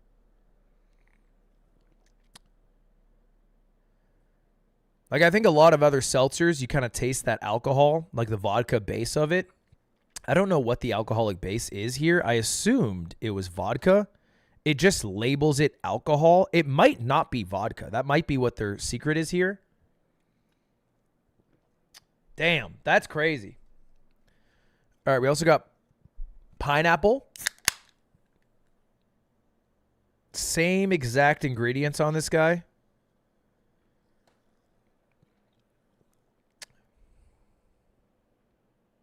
Yeah, like the flavor isn't great.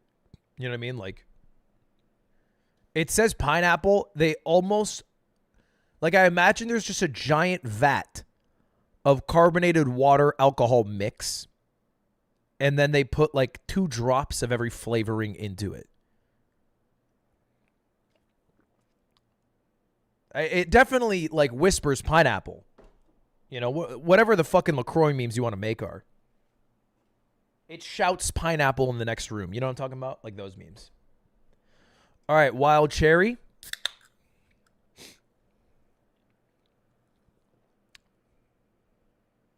That's the most tasting one. Same ingredients. It's funny because I feel like 20 years ago, Republicans would call you a fucking pussy if you were drinking seltzer that tastes like this. But now it's like the drink of Republicans. I think it's almost like liberal hipsters have taken over beer. Like, liberal hipsters are now the ones drinking insane IPAs you've never heard of with names you can't pronounce in bars you've never been to.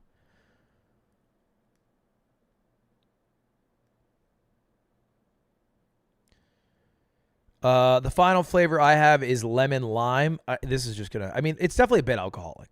Just, I mean, I taste a bit of it, but like barely. It's not as sweet as a Truly. It doesn't taste as gross as a White Claw. Like, I don't feel shotgun.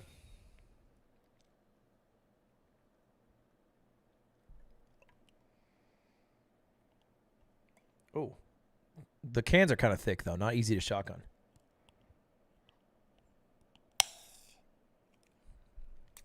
We got there.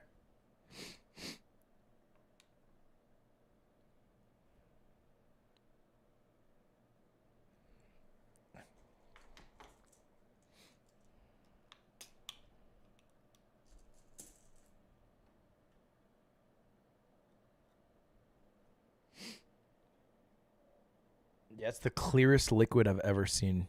I actually think they just use like I don't know, probably like a fucking quintuple distilled Everclear, because you would need such a small amount of it. And so this is actually like 95% carbonated water, maybe even 98%. It's malt liquor. Wait, malt liquor like a 40, like a Mickey's? Did I read it out?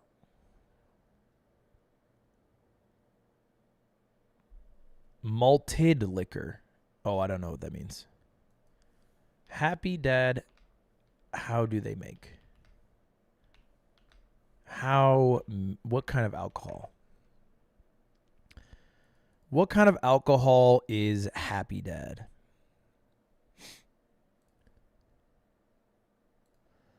It is a sugar brew. They really answered without answering here, huh? What is that? What is a sugar brew?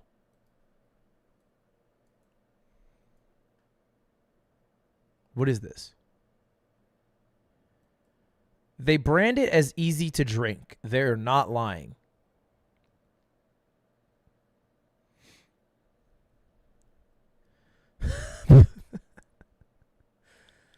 Happy Dad is an easy to drink hard seltzer with low carbonation, simple and refreshing flavors with no strange aftertaste.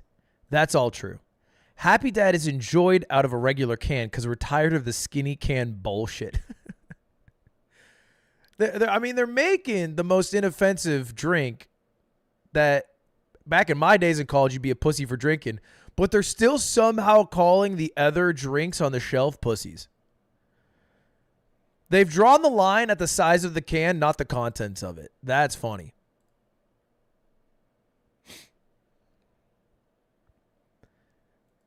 Because, like, if you're imagining this in line with the other drinks that people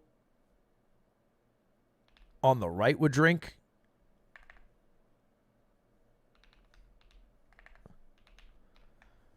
like, if this is on a shelf next to Bush Light, Natty Light, this is the clown meme, where it's the clown and all the soldiers. That's what this is. Hey, at least we're not them skinny cans. It's like, shut up, Happy Dad. Look around. We're made of piss and petrol oil. You're made of sugar brew.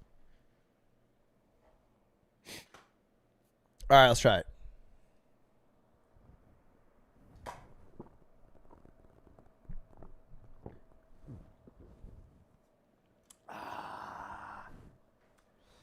Yeah. I'm fucking up my nice shirt.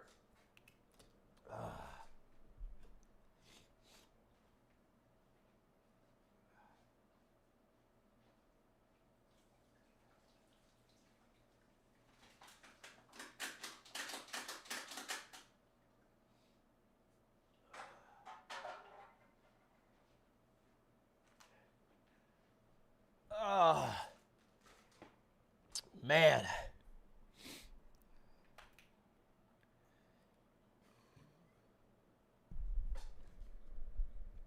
All right, you know we got to look up.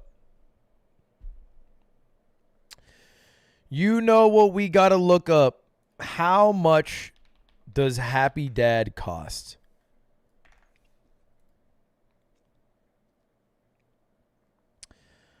Happy Dad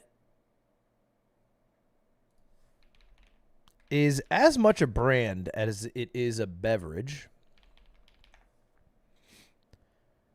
In fact, if you look up Happy Dad on Amazon, there's a million things that aren't the alcohol, because maybe I have to go to a different side of Amazon. How much is a can? What is a good amount? We'll find that out too. White Claw 12 pack. Actually, let me just go to Bevmo. That makes more sense. Let me go to Bevmo. We're going to look up 4 different alcohols. The first one, White Claw variety pack. The second one, Happy Dad. The third one, Grog. And the fourth one, I'll look up Truly. All right. So a 12-pack of Truly costs $20. A 12-pack of White Claw, well, actually, no. That's with Club Bev. So I'm going to ignore Club Bev. A 12-pack of Truly is $23. So a little under $2 a can. It's the same exact price for 12 White Claws. Happy Dad is actually cheaper. It is $22 for a 12-pack as opposed to $23.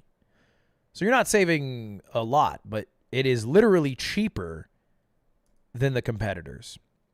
Grog is $17. This is the Cold Ones liquor, or I guess Cold Ones hard-flavored hard soda beverage. Cold Ones is $17 for an 8-pack. So it's a little over $2 a can, They're all relatively in the same ballpark. They're all the same sized can. The only difference is Happy Dad and Grog aren't those skinny, pussy, tall cans. And Happy Dad is a little cheaper, and Grog is a little more expensive than average.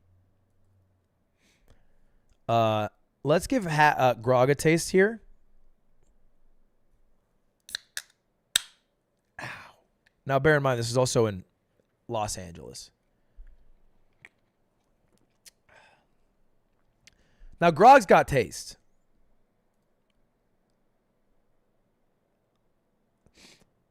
Grog's got taste. Grog tastes like you taste the grape. This ain't LaCroix. You did Grog last time? I know. I'm doing it again, though. I'm doing the alcohols together. Now, you do taste the alcohol in Grog. I want to be very clear. You're not drinking a Grog going like, damn, is that grape soda? You taste the alcohol. There's one difference. It's actually a higher percentage alcohol, 6%, which doesn't seem like a lot, but 6%, that's a good amount. You know what I mean? Because like 3 Grogs kind of gets you almost on the same exact playing field as 4 Happy Dads. You know? The actual conversion is 5 Grogs equals 6 Happy Dads. But by that logic, kind of helps with the cost a bit, I imagine. There are 0 sugars. One downside of Grog, it is sweetened with artificial sugars. Happy Dad is not sweetened with artificial sugars.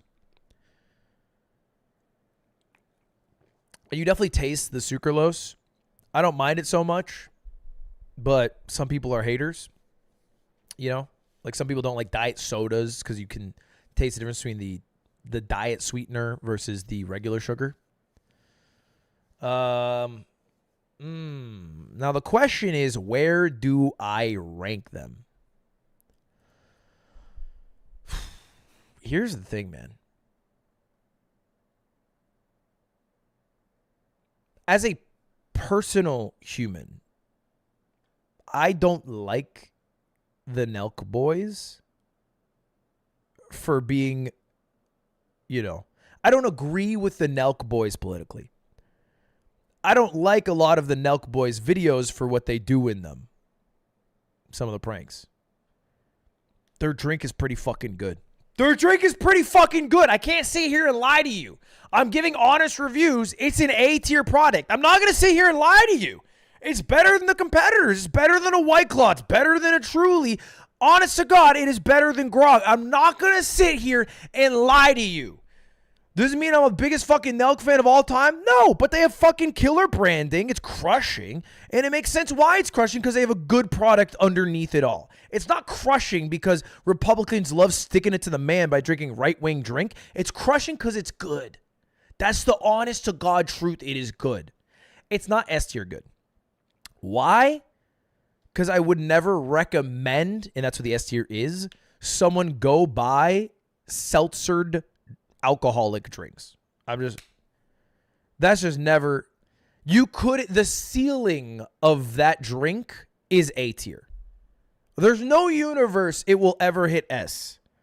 Inoffensive alcohol drinks that are mostly good for playing beer pong at frat parties, they're never going to be S tier. They serve a purpose. They're good, not S. Is it the S of A tier? I think it is the S of A tier. The reason being, they have found a way to make a product that I think is one of the better products in the market for cheaper, and that's the key here for YouTubers, cheaper than the competitors in the market. That's crazy. Almost nobody's doing that. Grog, I would put B tier. It's a step below right now.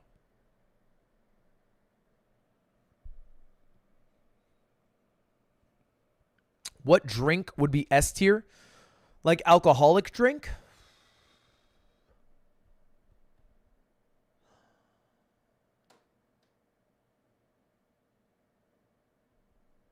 I think something truly unique in its category that I think everyone should try at some point. I would say like as far as like canned beers or drinks go, no, not Four Loko.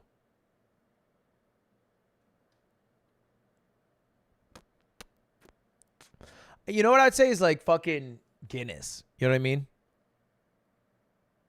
I think alcohol is something tough for me to recommend to people, but I think everyone should have Guinness in their life. Do you know what I mean? Like I would, if someone's never had Guinness ever, I would tell them to have Guinness. Doesn't mean you'll like it per se, but I think you should have it. Maybe you hate it at the end of it, but it's like if you go your whole life never drinking Happy Dad, that's okay. If you go your whole life never having Feastables, that's fine. You can live a great life. Now, if you go your whole life never tasting Ryan Trahan's thick ropes, you've lived a sad life.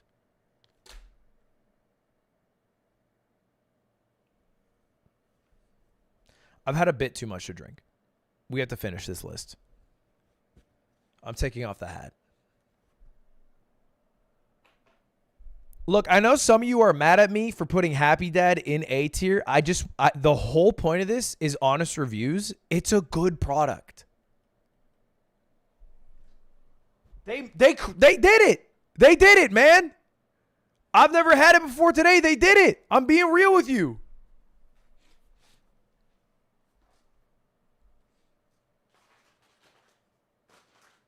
Oh my God. All right. This is one of the most common YouTuber products. And in fact, early in my career, I was offered to make my own version of this product. I'm talking about coffee. I was offered at one point in my career, early on, 2021 maybe, to partner up with some company to make my own coffee. And I believe there's like a very big white label coffee company that works with several different YouTubers, creators, influencers, celebrities. And, you know, you think you're having this other person's coffee, but it all comes from the same source.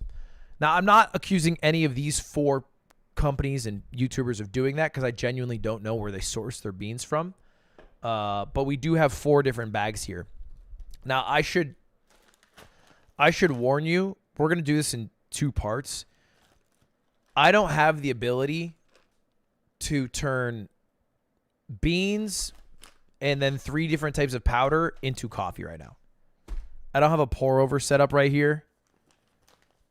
All right, I'll probably do this shit.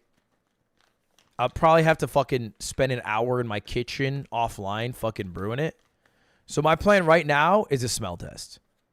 We are going to do a simple smell test, and I'm telling you which one smells the best. We're doing a sniff test. Yes, sir. Because here's the thing. Coffee, the reason that so many YouTubers do it, it's very easy to do. You can work with a company directly. All you have to do is repackage the beans that they're already making, and then you have your own coffee. And it's relatively inexpensive because all you're delivering to customers are beans or grounded coffee. That's very easy. The customer does all the work of actually making the coffee. There's no final product.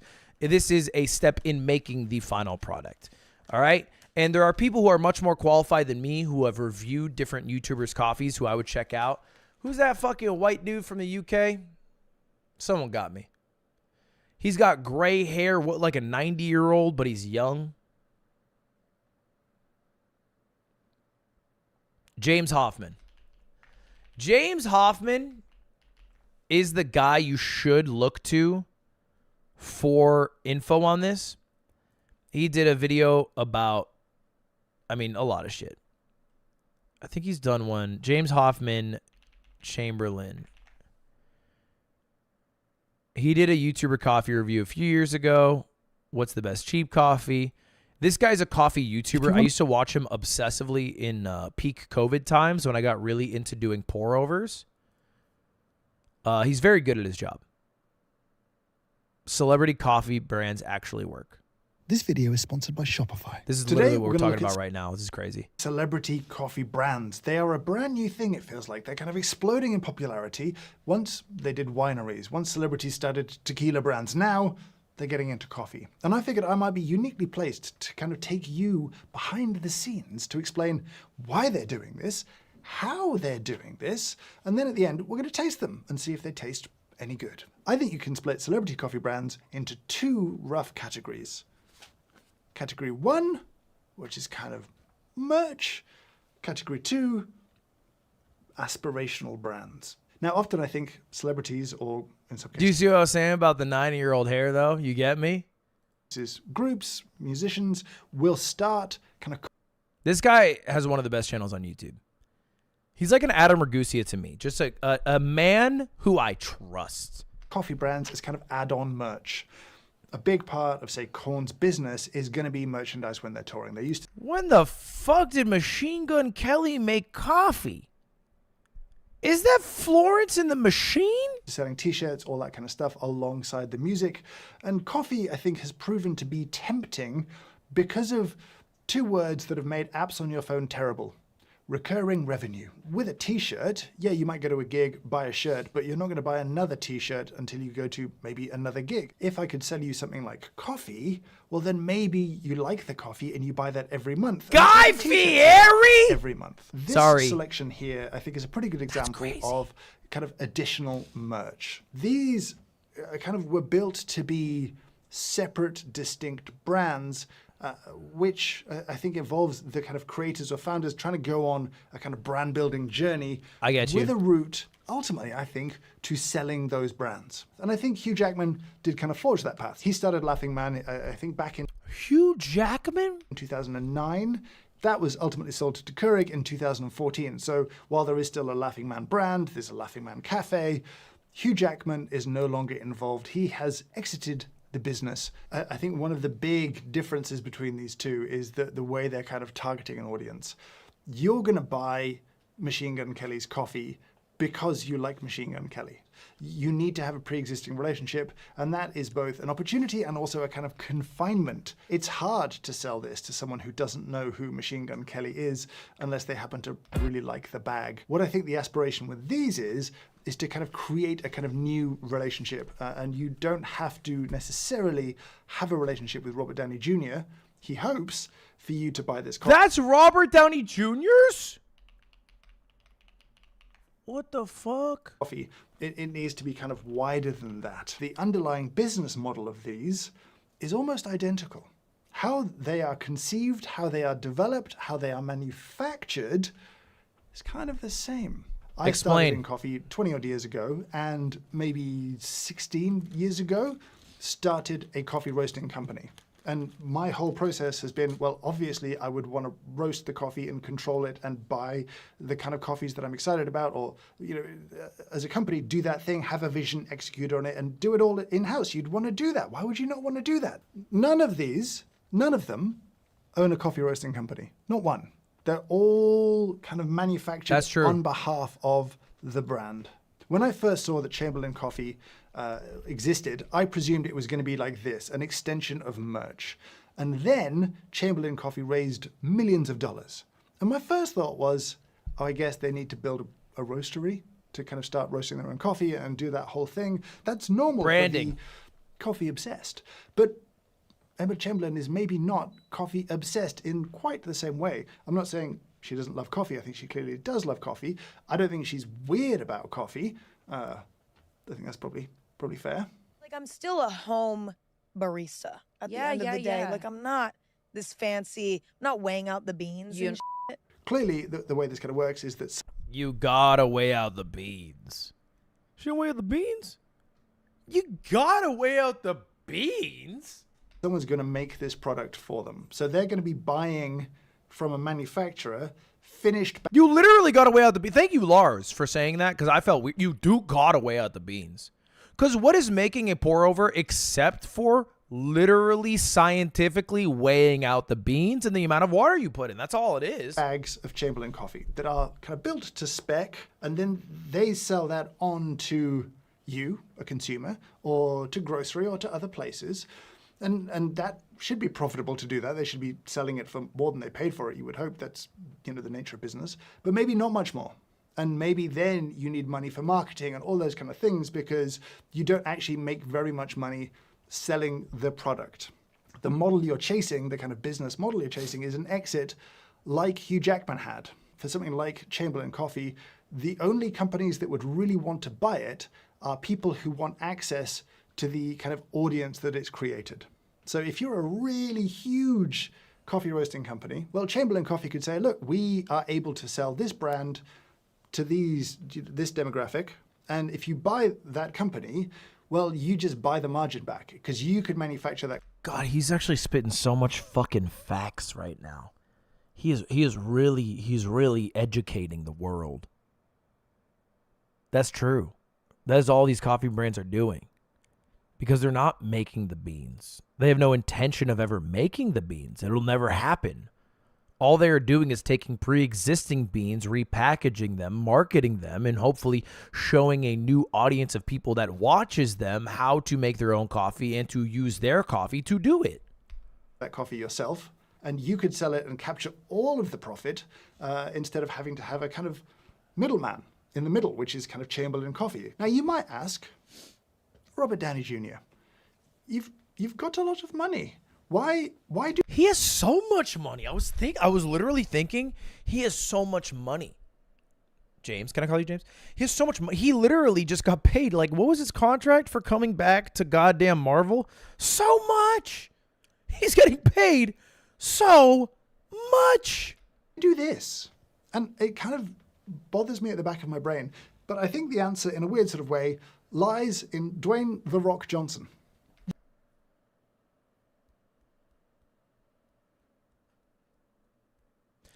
The highest net worth does not come from the best actor, but the one who does the most businesses and sells them off. Remember George Clooney, the highest individual number on this list, making a vodka company, or excuse me, tequila company, selling that for $1 billion, which he made almost $250 million from.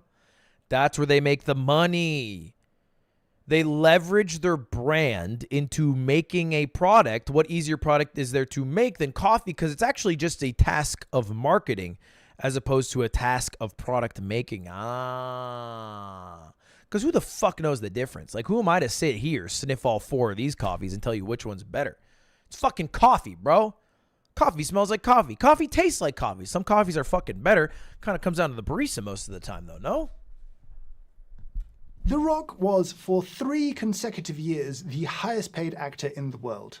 This is perhaps one of the most famous entertainers, the most... You're saying so wrong, but what I mean is, like, the floor of all of these coffee brands is very high. The ceiling is somewhat low.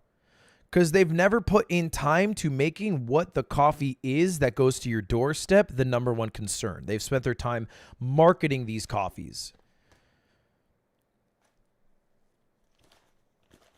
Because they just can't. That's not their job. That's not their skill set. So, for example, Wake and Make Coffee. Let's just go through. We have Wake and Make Coffee. This comes from Philip DeFranco.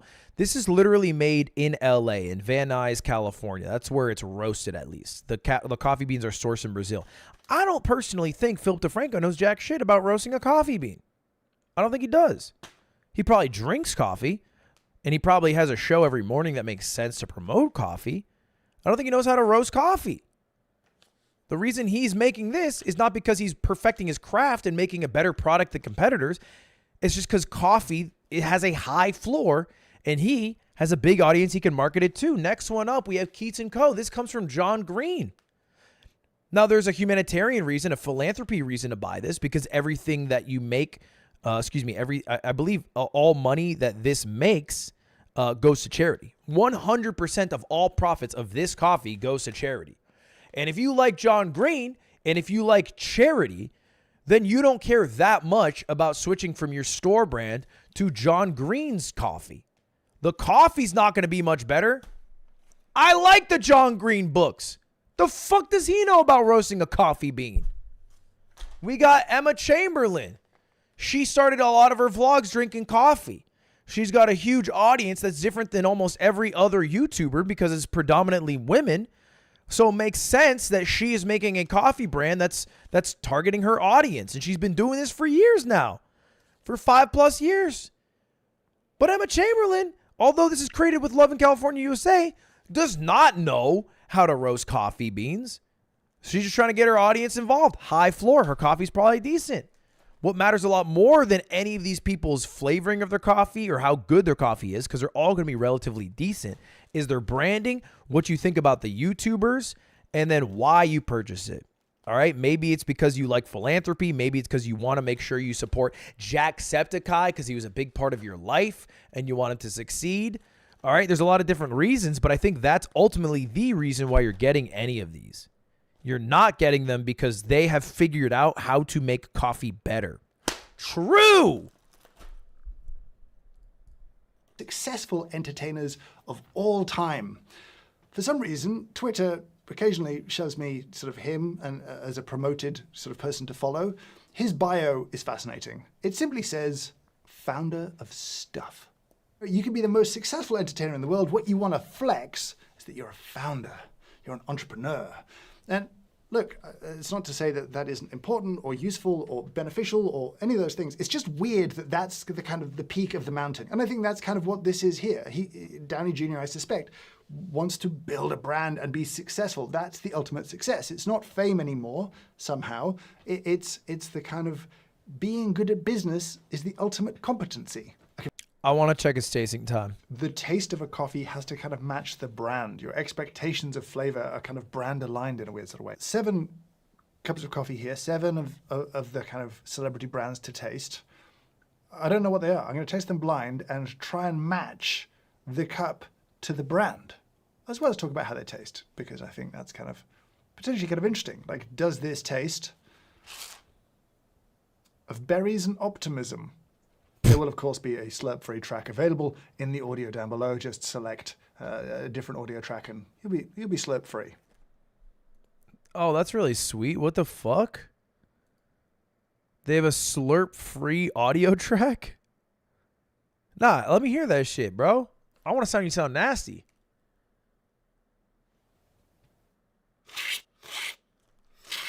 Maybe I didn't want this. Nah, keep it.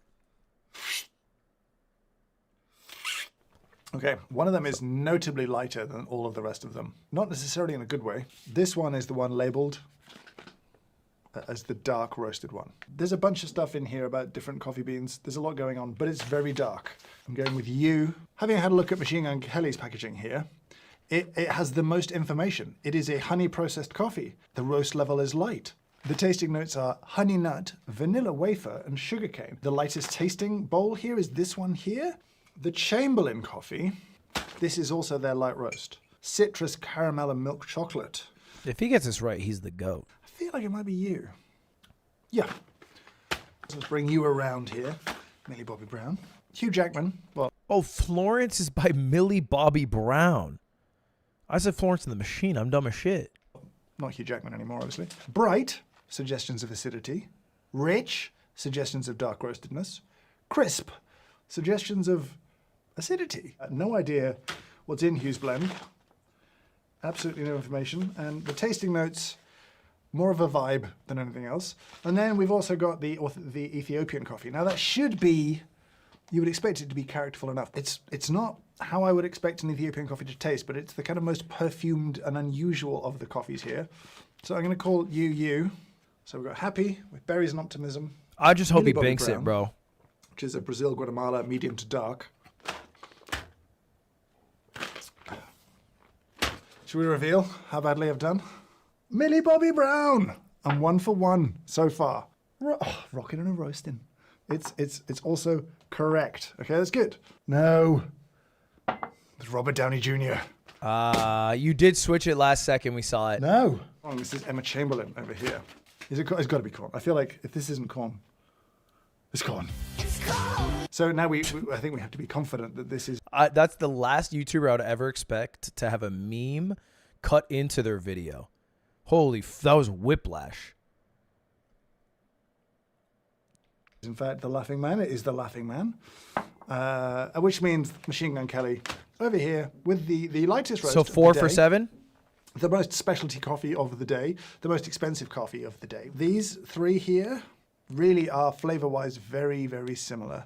None of them are coffee-driven brands. They're all personality, characterful, marketing-driven brands where the coffee has to be of a quality that matches the price point and the experience that kind of matches up.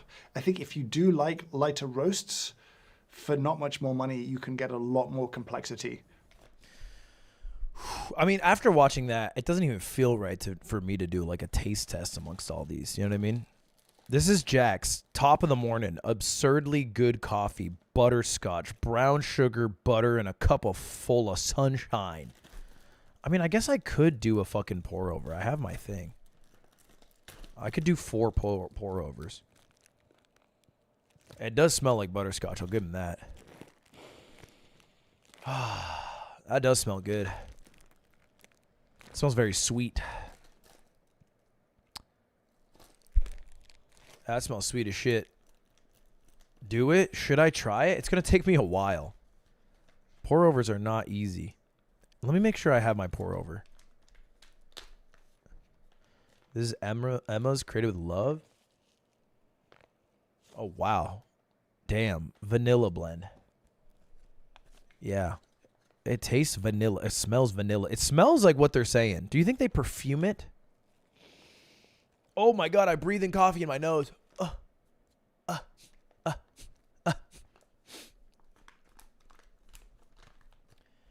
Yeah, don't be a lazy streamer. Well, don't make me feel bad on top of it. Jesus Christ.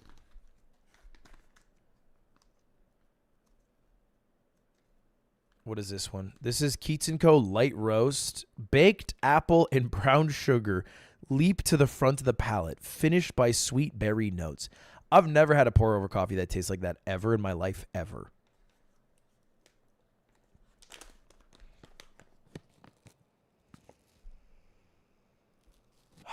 It smells good, though. Fuck.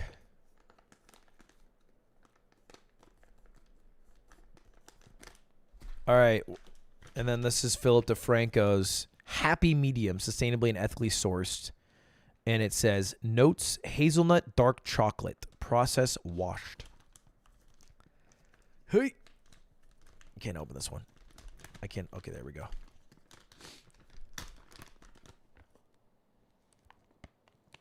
This one for sure smells the worst. It's not even close.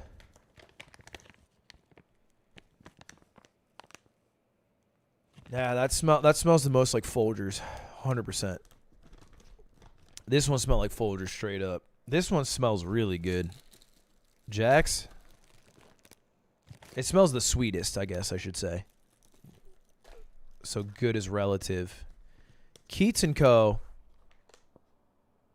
smells the most like a good cup of coffee.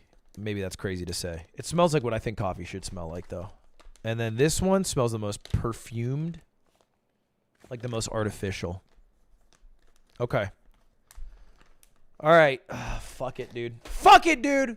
Give me a bit. We're going to do this shit. Fuck it, man. Fuck it.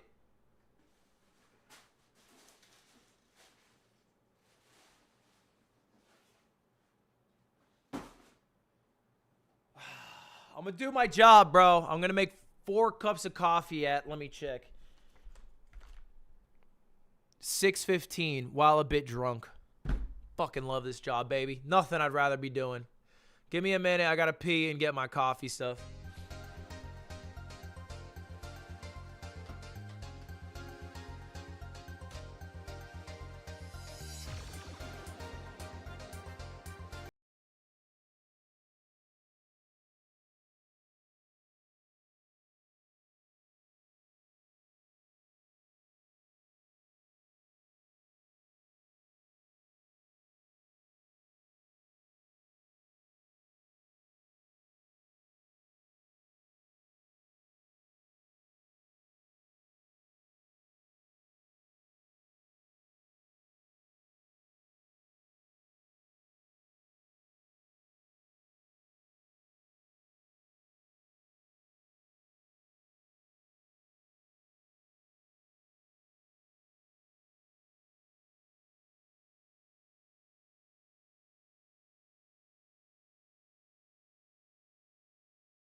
Hello?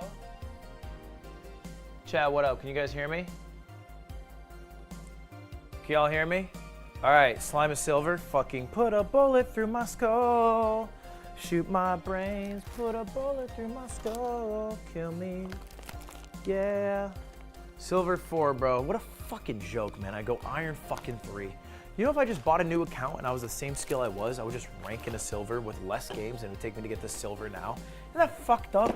What a stupid fucking system is fucking terrorists at Riot Games. Fucking fuck. All right, focus.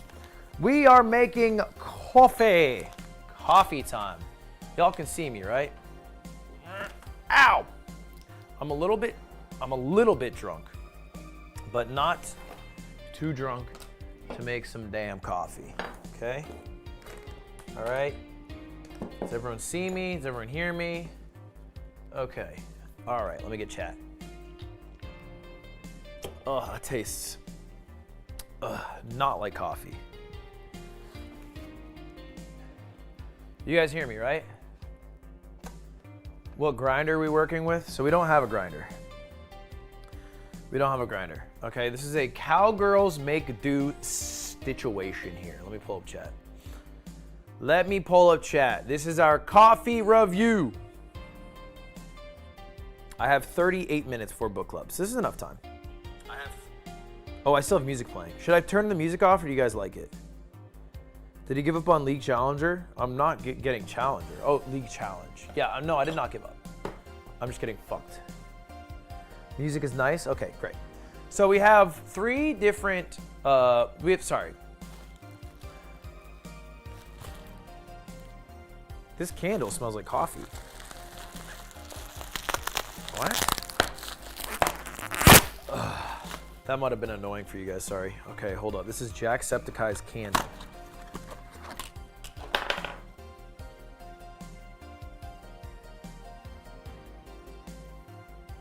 Kind of. Okay. Emma Chamberlain made her own coffee mug with a straw hole. That's cute. What else do I have coffee gear-wise? Emma Chamberlain gave me craft cold brew singles. So I think the idea is that you could just put this in overnight with some water and you have cold brew. But to be honest, that sounds disgusting, so I'm not doing that. Instead, what I'm doing is making coffee. Okay. So I have actually from Philip DeFranco. I don't want to do him dirty. The coffee that he sent me, he didn't send me. The coffee that I bought from him, we have a dark matter and a guiding light. The difference is a light roast versus a dark roast. Now, light roast, this one smells like ass. Was it this one? Oh no, sorry, his medium roast smelled bad. So let me smell his light roast. I'm gonna pick whichever roast I think smells the best. Is the music volume too loud? No one sent it to me. Music's too loud. No one sent me I know I misspoke, but it's because I'm drunk, not because I'm lying. It's not like a fucking misspeak or whatever. Genuinely, nobody sent me their, I'm doing Generation 3 Pokemon because I like it. Nobody sent me their shit. Okay, this is a light roast. Smells decent. Smells decent. Too quiet now? Turn your speakers up. What do you want from me?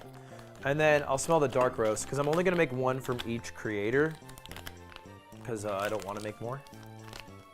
Ow. Oh, God.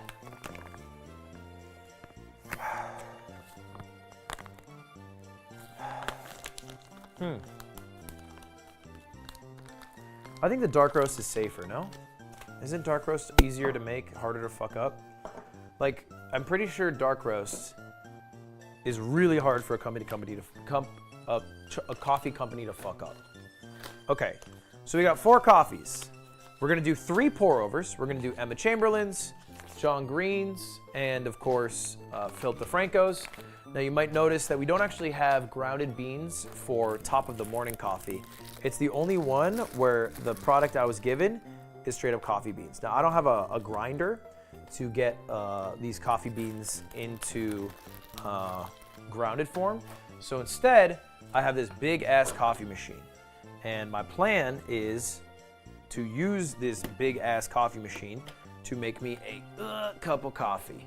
Now, first thing I gotta, okay, chill. First thing I gotta do is pour out the water.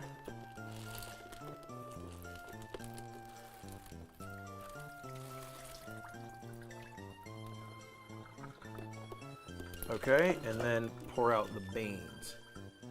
I don't know, I think these are different beans. Trash can.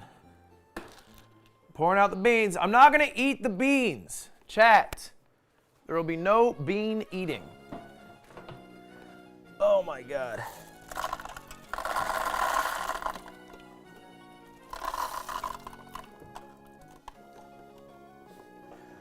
Oh my God. Okay, apparently after wearing the Happy Dad server, somebody went into my, apparently after wearing the Happy Dad hat, somebody went into my Discord server and then was being mean to trans people.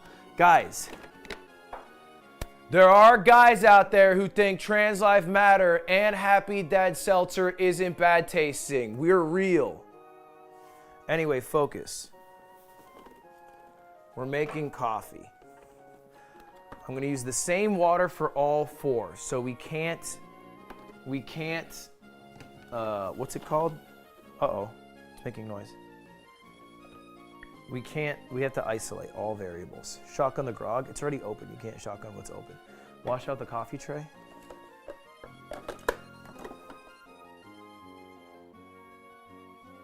I think that's straight up mold.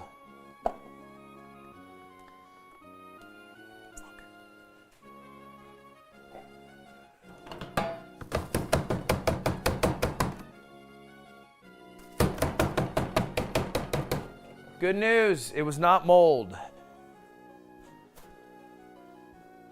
But it does need a little clean out sesh. Now, I don't have a scale, so my pour overs are not gonna be top notch. But I've probably done like at least 100 pour overs, so I should be decent enough.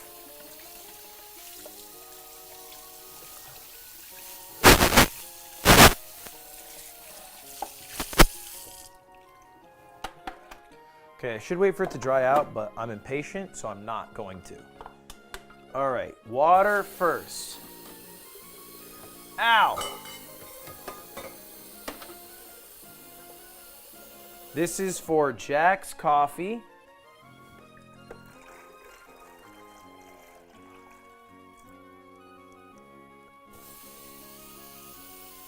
This is for my pour overs.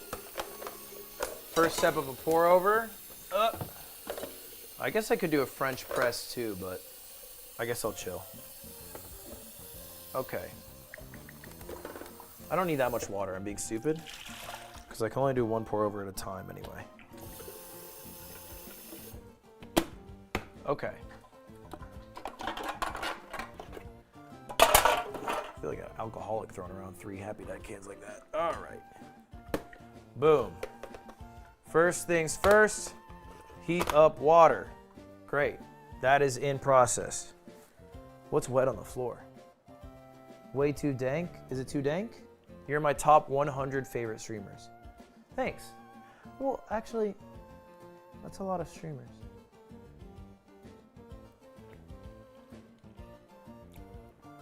Okay. All right.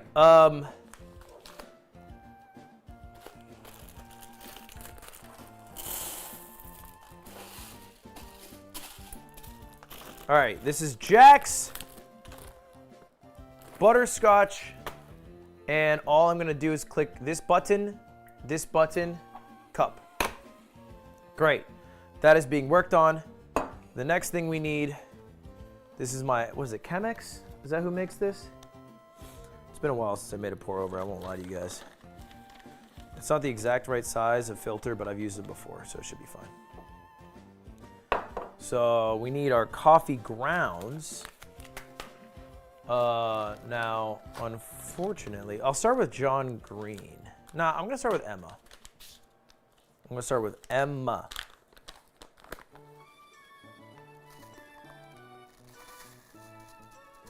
That's thick. I think that's fine. I could do a bit more, actually. I don't have a scale, so no weight.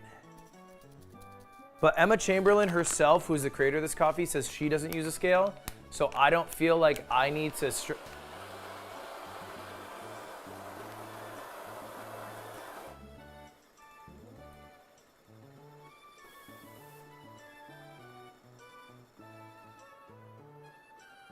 I don't feel like I need to stress on a scale because Emma didn't use a scale. You get me? But I think like, dude, I forget the measurements. God, 300 grams sounds right. Like you finish with 330. I think it's like, fuck, what is it, like 60 grams of coffee, 60 grams of water to like let it fucking make bubbles, and then 100, something like that. I can't remember. 20 grams to 325 water. Sorry, that's probably right. I forget. I genuinely forget, man. Okay, water's heating up. We have our first coffee almost already done. This machine's fucking electric. This is a birthday present Cutie got for me one time. It's a really expensive coffee machine, but it makes great coffee very quick. The issue is that it requires beans, and these guys don't sell beans. They sell grounded coffee, which is tougher. But a pour over should make a better product. So here's our first cup of coffee. I don't know if you guys can see it. This is Jack's. It has a nice, the machine makes a nice little foam on top. The good news is it still smells like the beans smelled. I was worried that the bean smell was fake, because if I was making coffee, I would just spritz in, like it says butterscotch, like just put some butterscotch perfume in that bitch, you know? If you smell it, you'll think it tastes like it, but the coffee smells like it, so.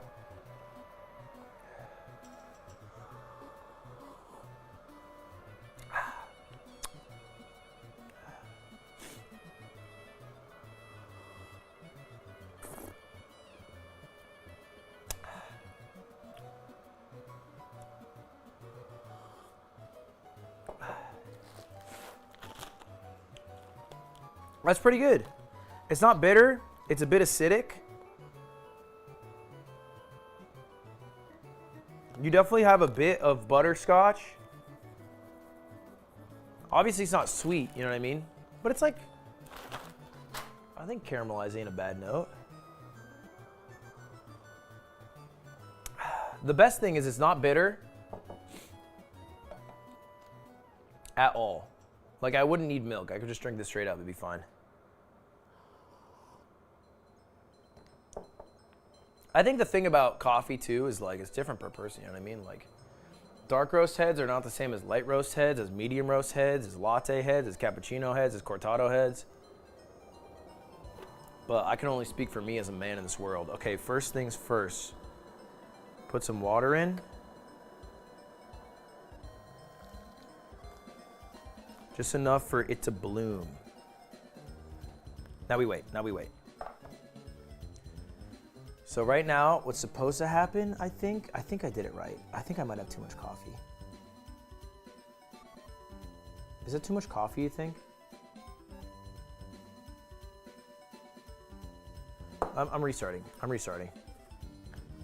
I'm literally restarting. I don't want to fucking... Okay, I rinsed it out. I'm restarting. Let me fucking tap into my old head shit. So I panicked. Okay, so the first thing you do is you can just wet the paper. It adds a bit of water on the bottom. And we'll just pour out that shit. Okay, cool. To not water down our final product. So you wet the paper first. Okay, great. Now, this is Emma Chamberlain's vanilla flavored blend. We're just gonna add what looks to me like 25 grams. Maybe like right there. Okay, now we're gonna bloom it. Trying to get all the grounds wet. I definitely did not do enough, but it's okay. Now we wait, and then little bubbles start popping up. Okay, there was at least a couple. I feel like maybe I didn't put enough. I might not have put enough for it to bloom. Okay, that's enough. I'm just trying to get it to bloom, and then you wait a bit. You're supposed to wait like 30 seconds or something, I guess. I forget. Okay, all right, that seems good. But you see we have a hole, so we're gonna fix that. We're gonna pour some water around.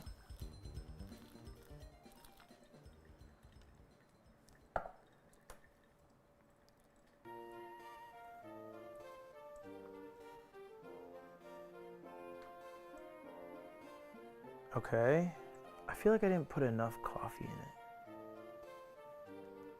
I feel like I should have put more grounds. All right, we're gonna do the other way now. Have it filter down. I mean, it looks decent though, to be honest. I'm trying not to like fuck up the pouring process, but.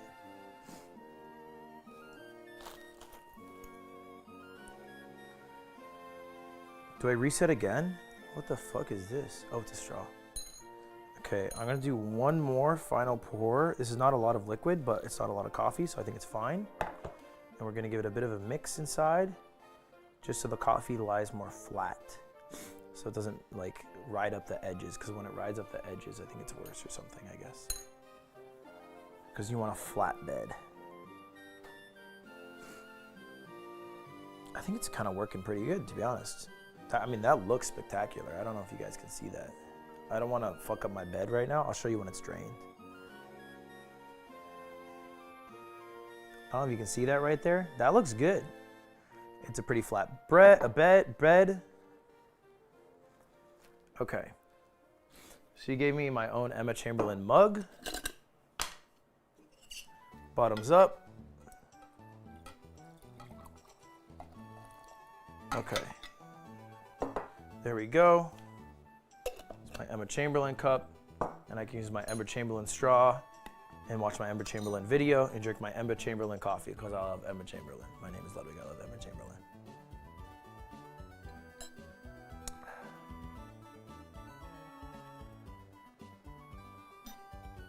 So a straw doesn't actually make any fucking sense for a hot coffee. I'm pretty sure this is for cold brew.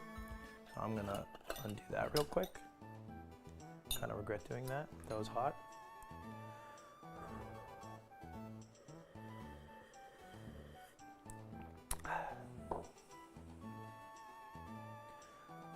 I mean, it also kind of tastes like it smells. I think the biggest issue that I have with this is it smells a bit artificial. I think it's because it's vanilla. Like vanilla, I don't think is naturally coming out of the coffee beans. Yeah, so it's the ingredients are organic coffee and organic natural flavors. Maybe they find natural vanilla flavoring, but I can just taste that it's added. I don't fuck with it really. As opposed to this, I mean, maybe this one also has artificial flavors. This one actually, sorry, excuse me, this one has natural flavors. This one has artificial flavors. I think vanilla just stands out more to me maybe. It might just be that vanilla stands out more to me, you know what I mean? As opposed to like, it is bad. But so far I prefer Jack's. If I'm being very honest, I prefer Jack's. But like, we're talking fucking, you know, horseshoes and hog water. It's like barely a difference. Think of the 5 gifted, bro. Salve? You need a palate cleanser? That tastes horrible in between coffees.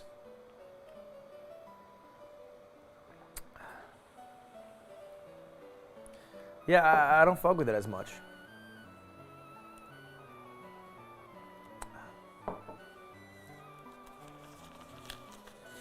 Butterscotch certainly isn't a natural flavor, but it tastes, I don't know. I think for me, like a coffee's like espresso and dark chocolate and fucking oak wood and whiskey. You know what I'm talking about? Vanilla is just like too perfumey of a flavor, so I don't like it as much. But maybe I'm just a hater. But so far, this one was better than this one. Okay, next up we are making, I said the dark roast of Philip DeFranco. What's up, you beautiful bastards? Ah. Okay.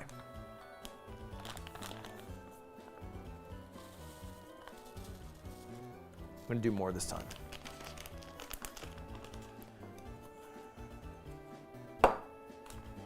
How many grams are in this actually? Because I can just do a bit of reverse math.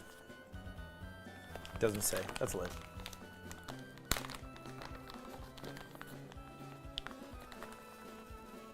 I think that's a good amount.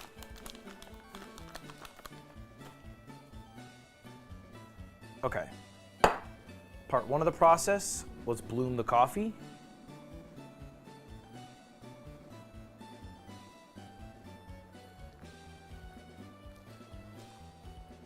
Trying to get every dry spot a bit wet.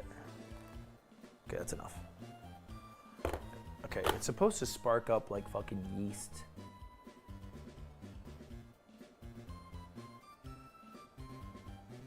There's a few places doing it.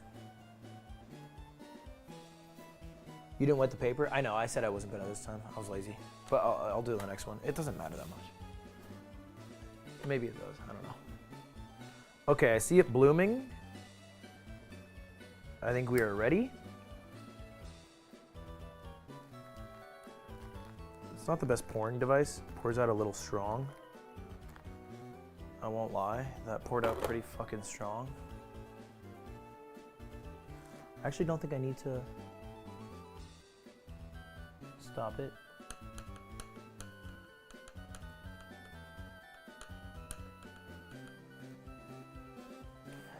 Yeah, the gooseneck bottle was better. I mean, it looks good right now. Can you guys see it? What can you see? Oh, you can kind of see it. Yeah, okay, cool.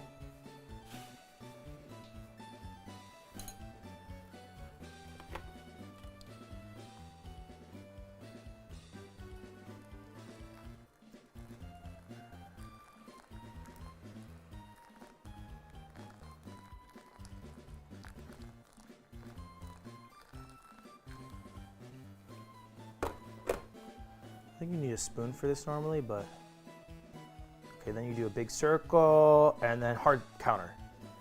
And that should make more of a flat bed. Hard circle, fast counter. Okay, that's looking good. That looks pretty good.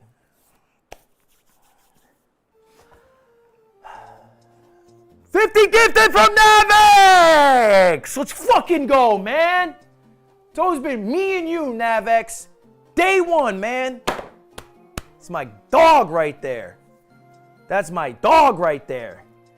Way too dank? I don't give a fuck, man. That's me and Navex. Never forget that. Sarah, thank you very much for the 29 months. I appreciate it. My dog right there. Fucking love that guy. Yeah, look at that pour. That's a flat bed. I'm gonna do one more pour and then I think we should be done. I'ma tickle you, watch out.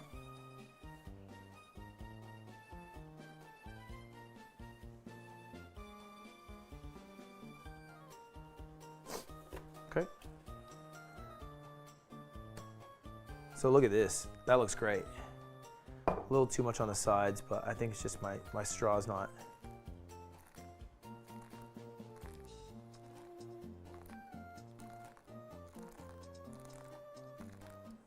Okay. I need something bigger than a straw. What's bigger than a straw? A spoon.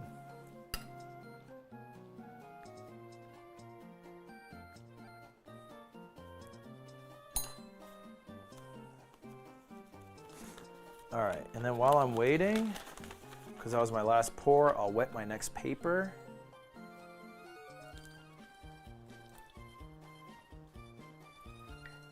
I don't want this to hit my skin because it'll burn me and I'll cry.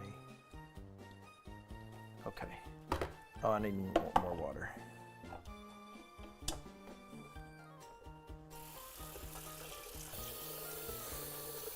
All right, this last one is John Green's coffee.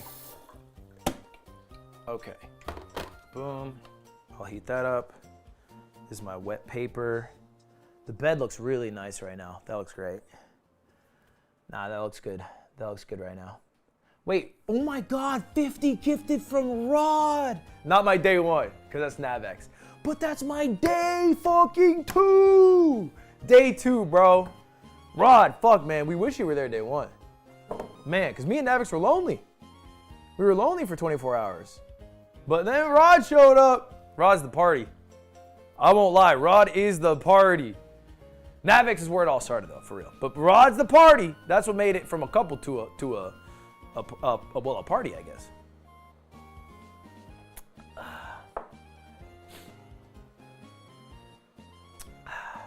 Okay, look at my bed, actually. That looks fucking phenomenal. Damn, I'm fucking good at this shit. I'm gonna let it drip out a bit more, because actually this is some of the good shit. Okay, and I don't give a fuck, I'm impatient. Okay. Ow, fuck, that's hot. Ah, that was hot as shit. Okay, what is my cup? What is my cup to drink? What is my cup to drink? All right. I see this as a good Philip DeFranco cup. What's up, you beautiful bastards? And today, of course, we're talking about Donald Trump. Okay, all right. I actually made it. That was like a regular ass pour over.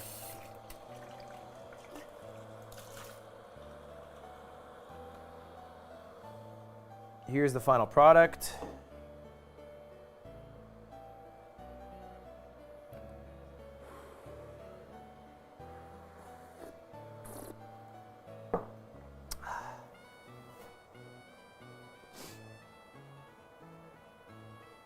Wow.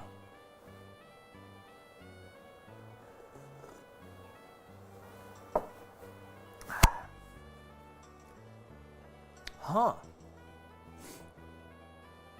Interesting. Thank you for the 10 gifted Cassie and the 5 gifted Yam Snail. Shut up. Ash Savani with 50 fucking gifted? And Ben Brooks with 50 fucking gifted. And I missed that? Bro, y'all gave me $100 and I ignored you? I'm so sorry. What the hell? That's my bad. Actually, this Ben, I'm not even lying. This was for you. You're late. No, actually, I'm lying. I appreciate it very much. Thank you, Ben. Thank you very much, Ben. No, I appreciate that. I'm fucking around, man. I'm fucking around. All right, we have our final coffee. Real quick, this is Philip DeFranco's. I find the dark roast to be not unenjoyable. It's inoffensive. Like, it's not too bitter. It is definitely like it's not the one I'm gonna leave thinking tasted the best, but it has fucked nothing up at all. You know what I'm saying? It's the Alexandra Boteza coffee. It's trying to be as inoffensive as possible. You get me on that shit? 20 gifted from Seeking Elegance. I appreciate that. And we're making jokes. Chill. All right, we have one final coffee we're doing today. This one comes from John Green, okay? This coffee makes you feel good because every dollar of profit goes towards charity. It's like, who's that golfer? I think he's dead now, no?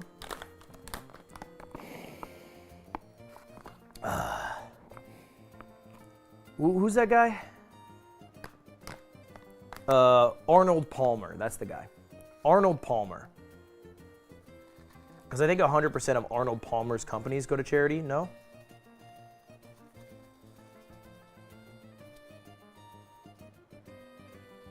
Now, to be honest with you, this is the one I'm the most excited for. That's why I left it last.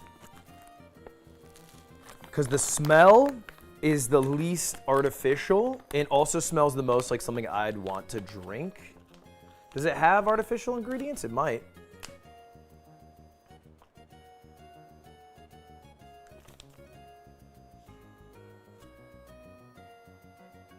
No. The ingredients are listed. Coffee. That's it. Okay. All right. 50 gifted from Sean. Sean, this pour goes out to you.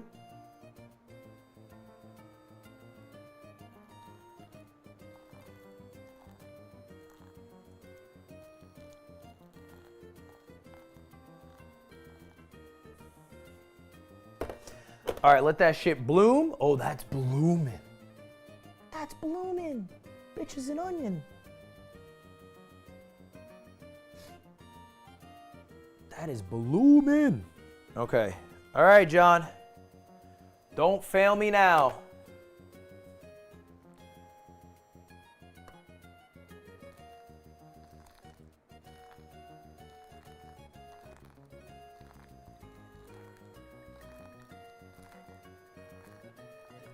We're just gonna run 2 pours of this. It looks creamier. Maybe I'm making that up though.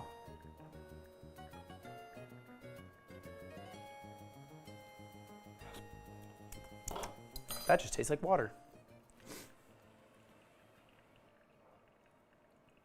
Explain the science of blooming? No. I don't know why we fucking stick to the ground and don't float away. I don't know why when a plane takes the fuck off, it doesn't leave the gravitational sphere. I don't know shit. I've heard, like I know how it, like that it works that way. I don't fucking know how. Don't ask me shit. I play video games for a living, dude. I'm dumb.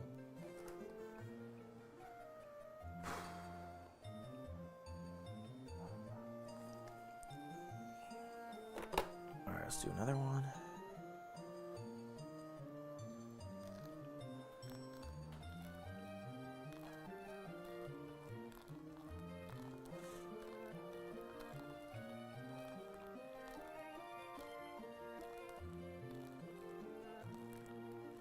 That's good.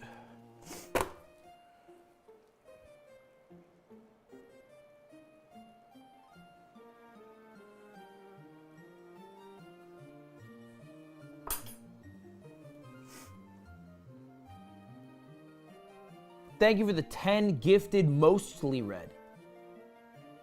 Mostly red. What are we talking about? The state of Pennsylvania? Nah, I'm playing though. Can you show us your Christmas tree? I don't have one yet. It's November. It's like November fucking 7th or some shit.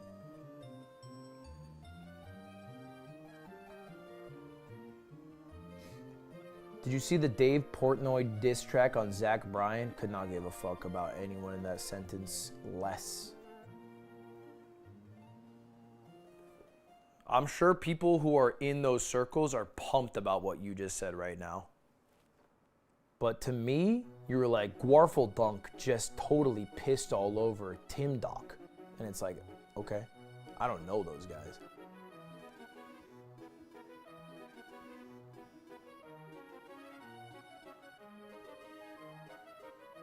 All right, damn, this looks good. That looks good.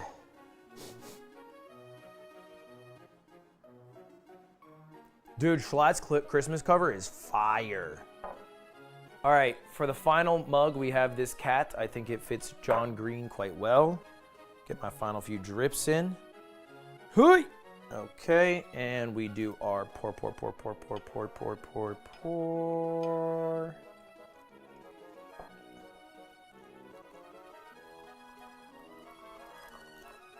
And we didn't spill much. Here it is. Keats & Co. Final coffee. It looks the most acidic based off the size of the bubbles. Let's give it a shot.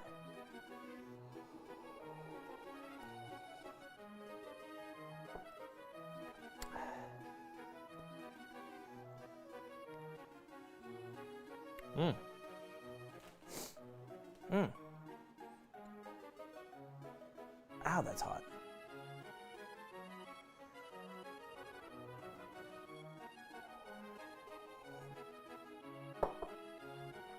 Ow, fuck it, ouchies.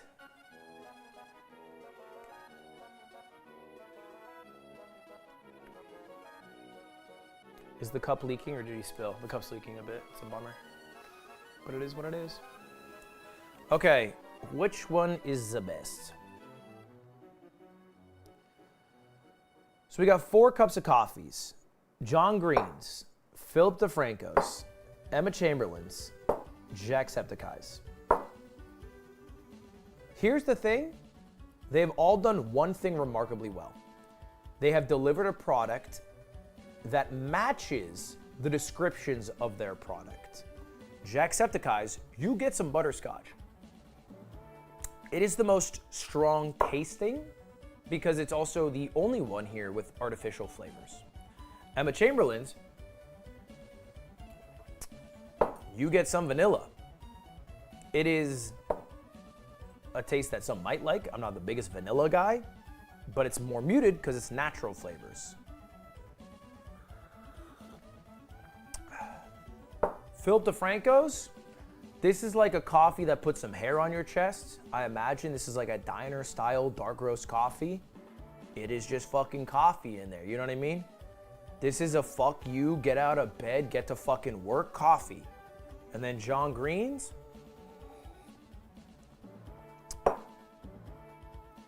probably the closest to what I was making when I was a daily pour over guy in terms of the beans that I would use.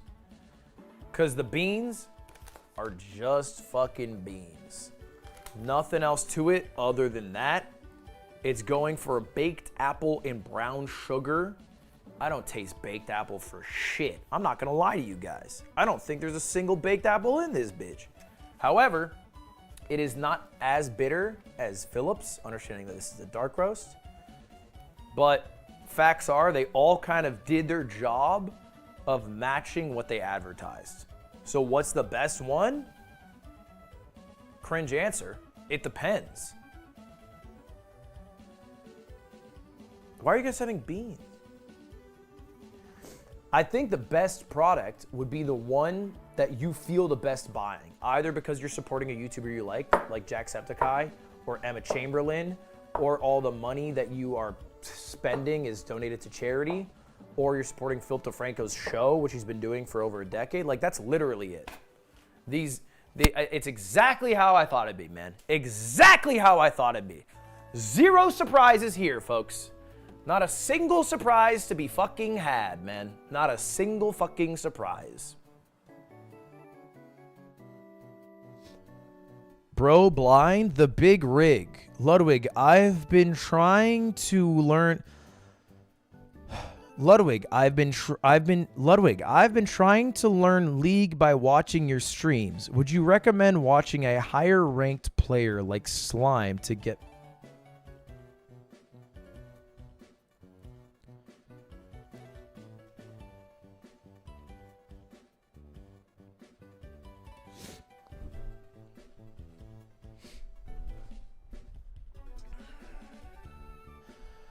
All right, well, hey, to round out our list of our YouTuber products, I'm going to put every single coffee in the same exact tier, in B tier.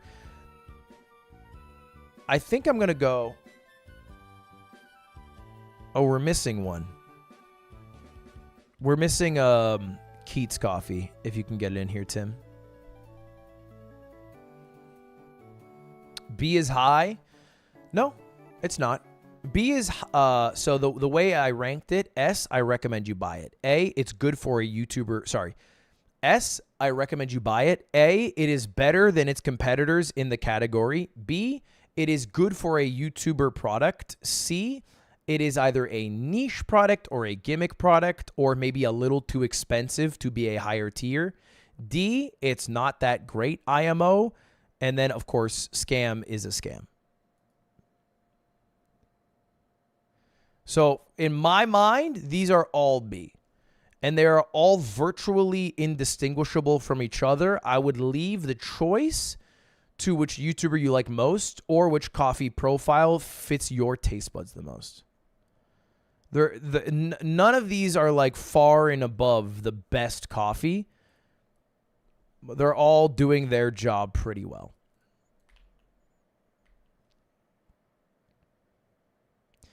Keats & Co. is A.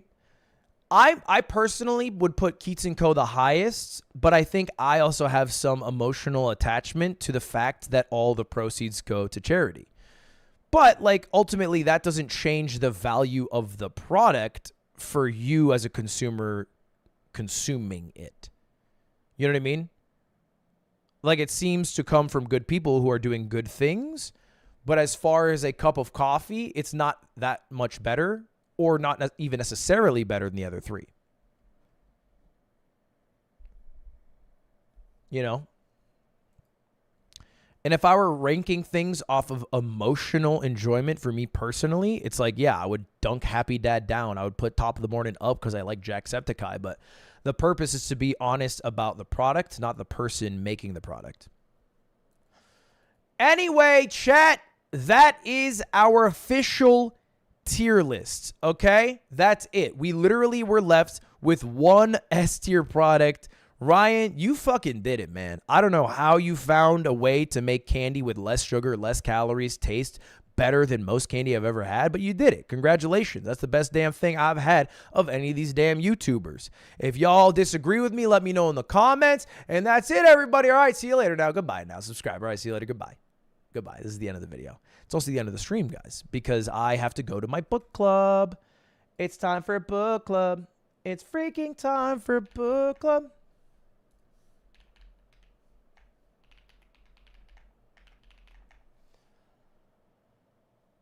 Oh, chat, I'm going to book club. I might go live later for a member-only stream of League of Legends, okay? If you guys want to watch me play League of Legends to get silver ranking, a.k.a. tying slime, then you can tune in tonight.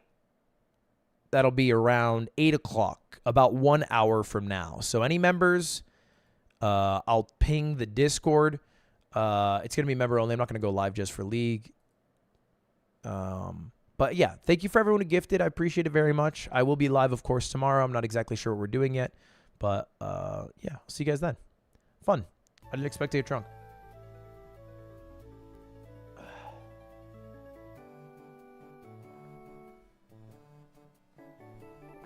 See you later. Goodbye, guys. Goodbye, everyone. Thanks for hanging out. I appreciate it.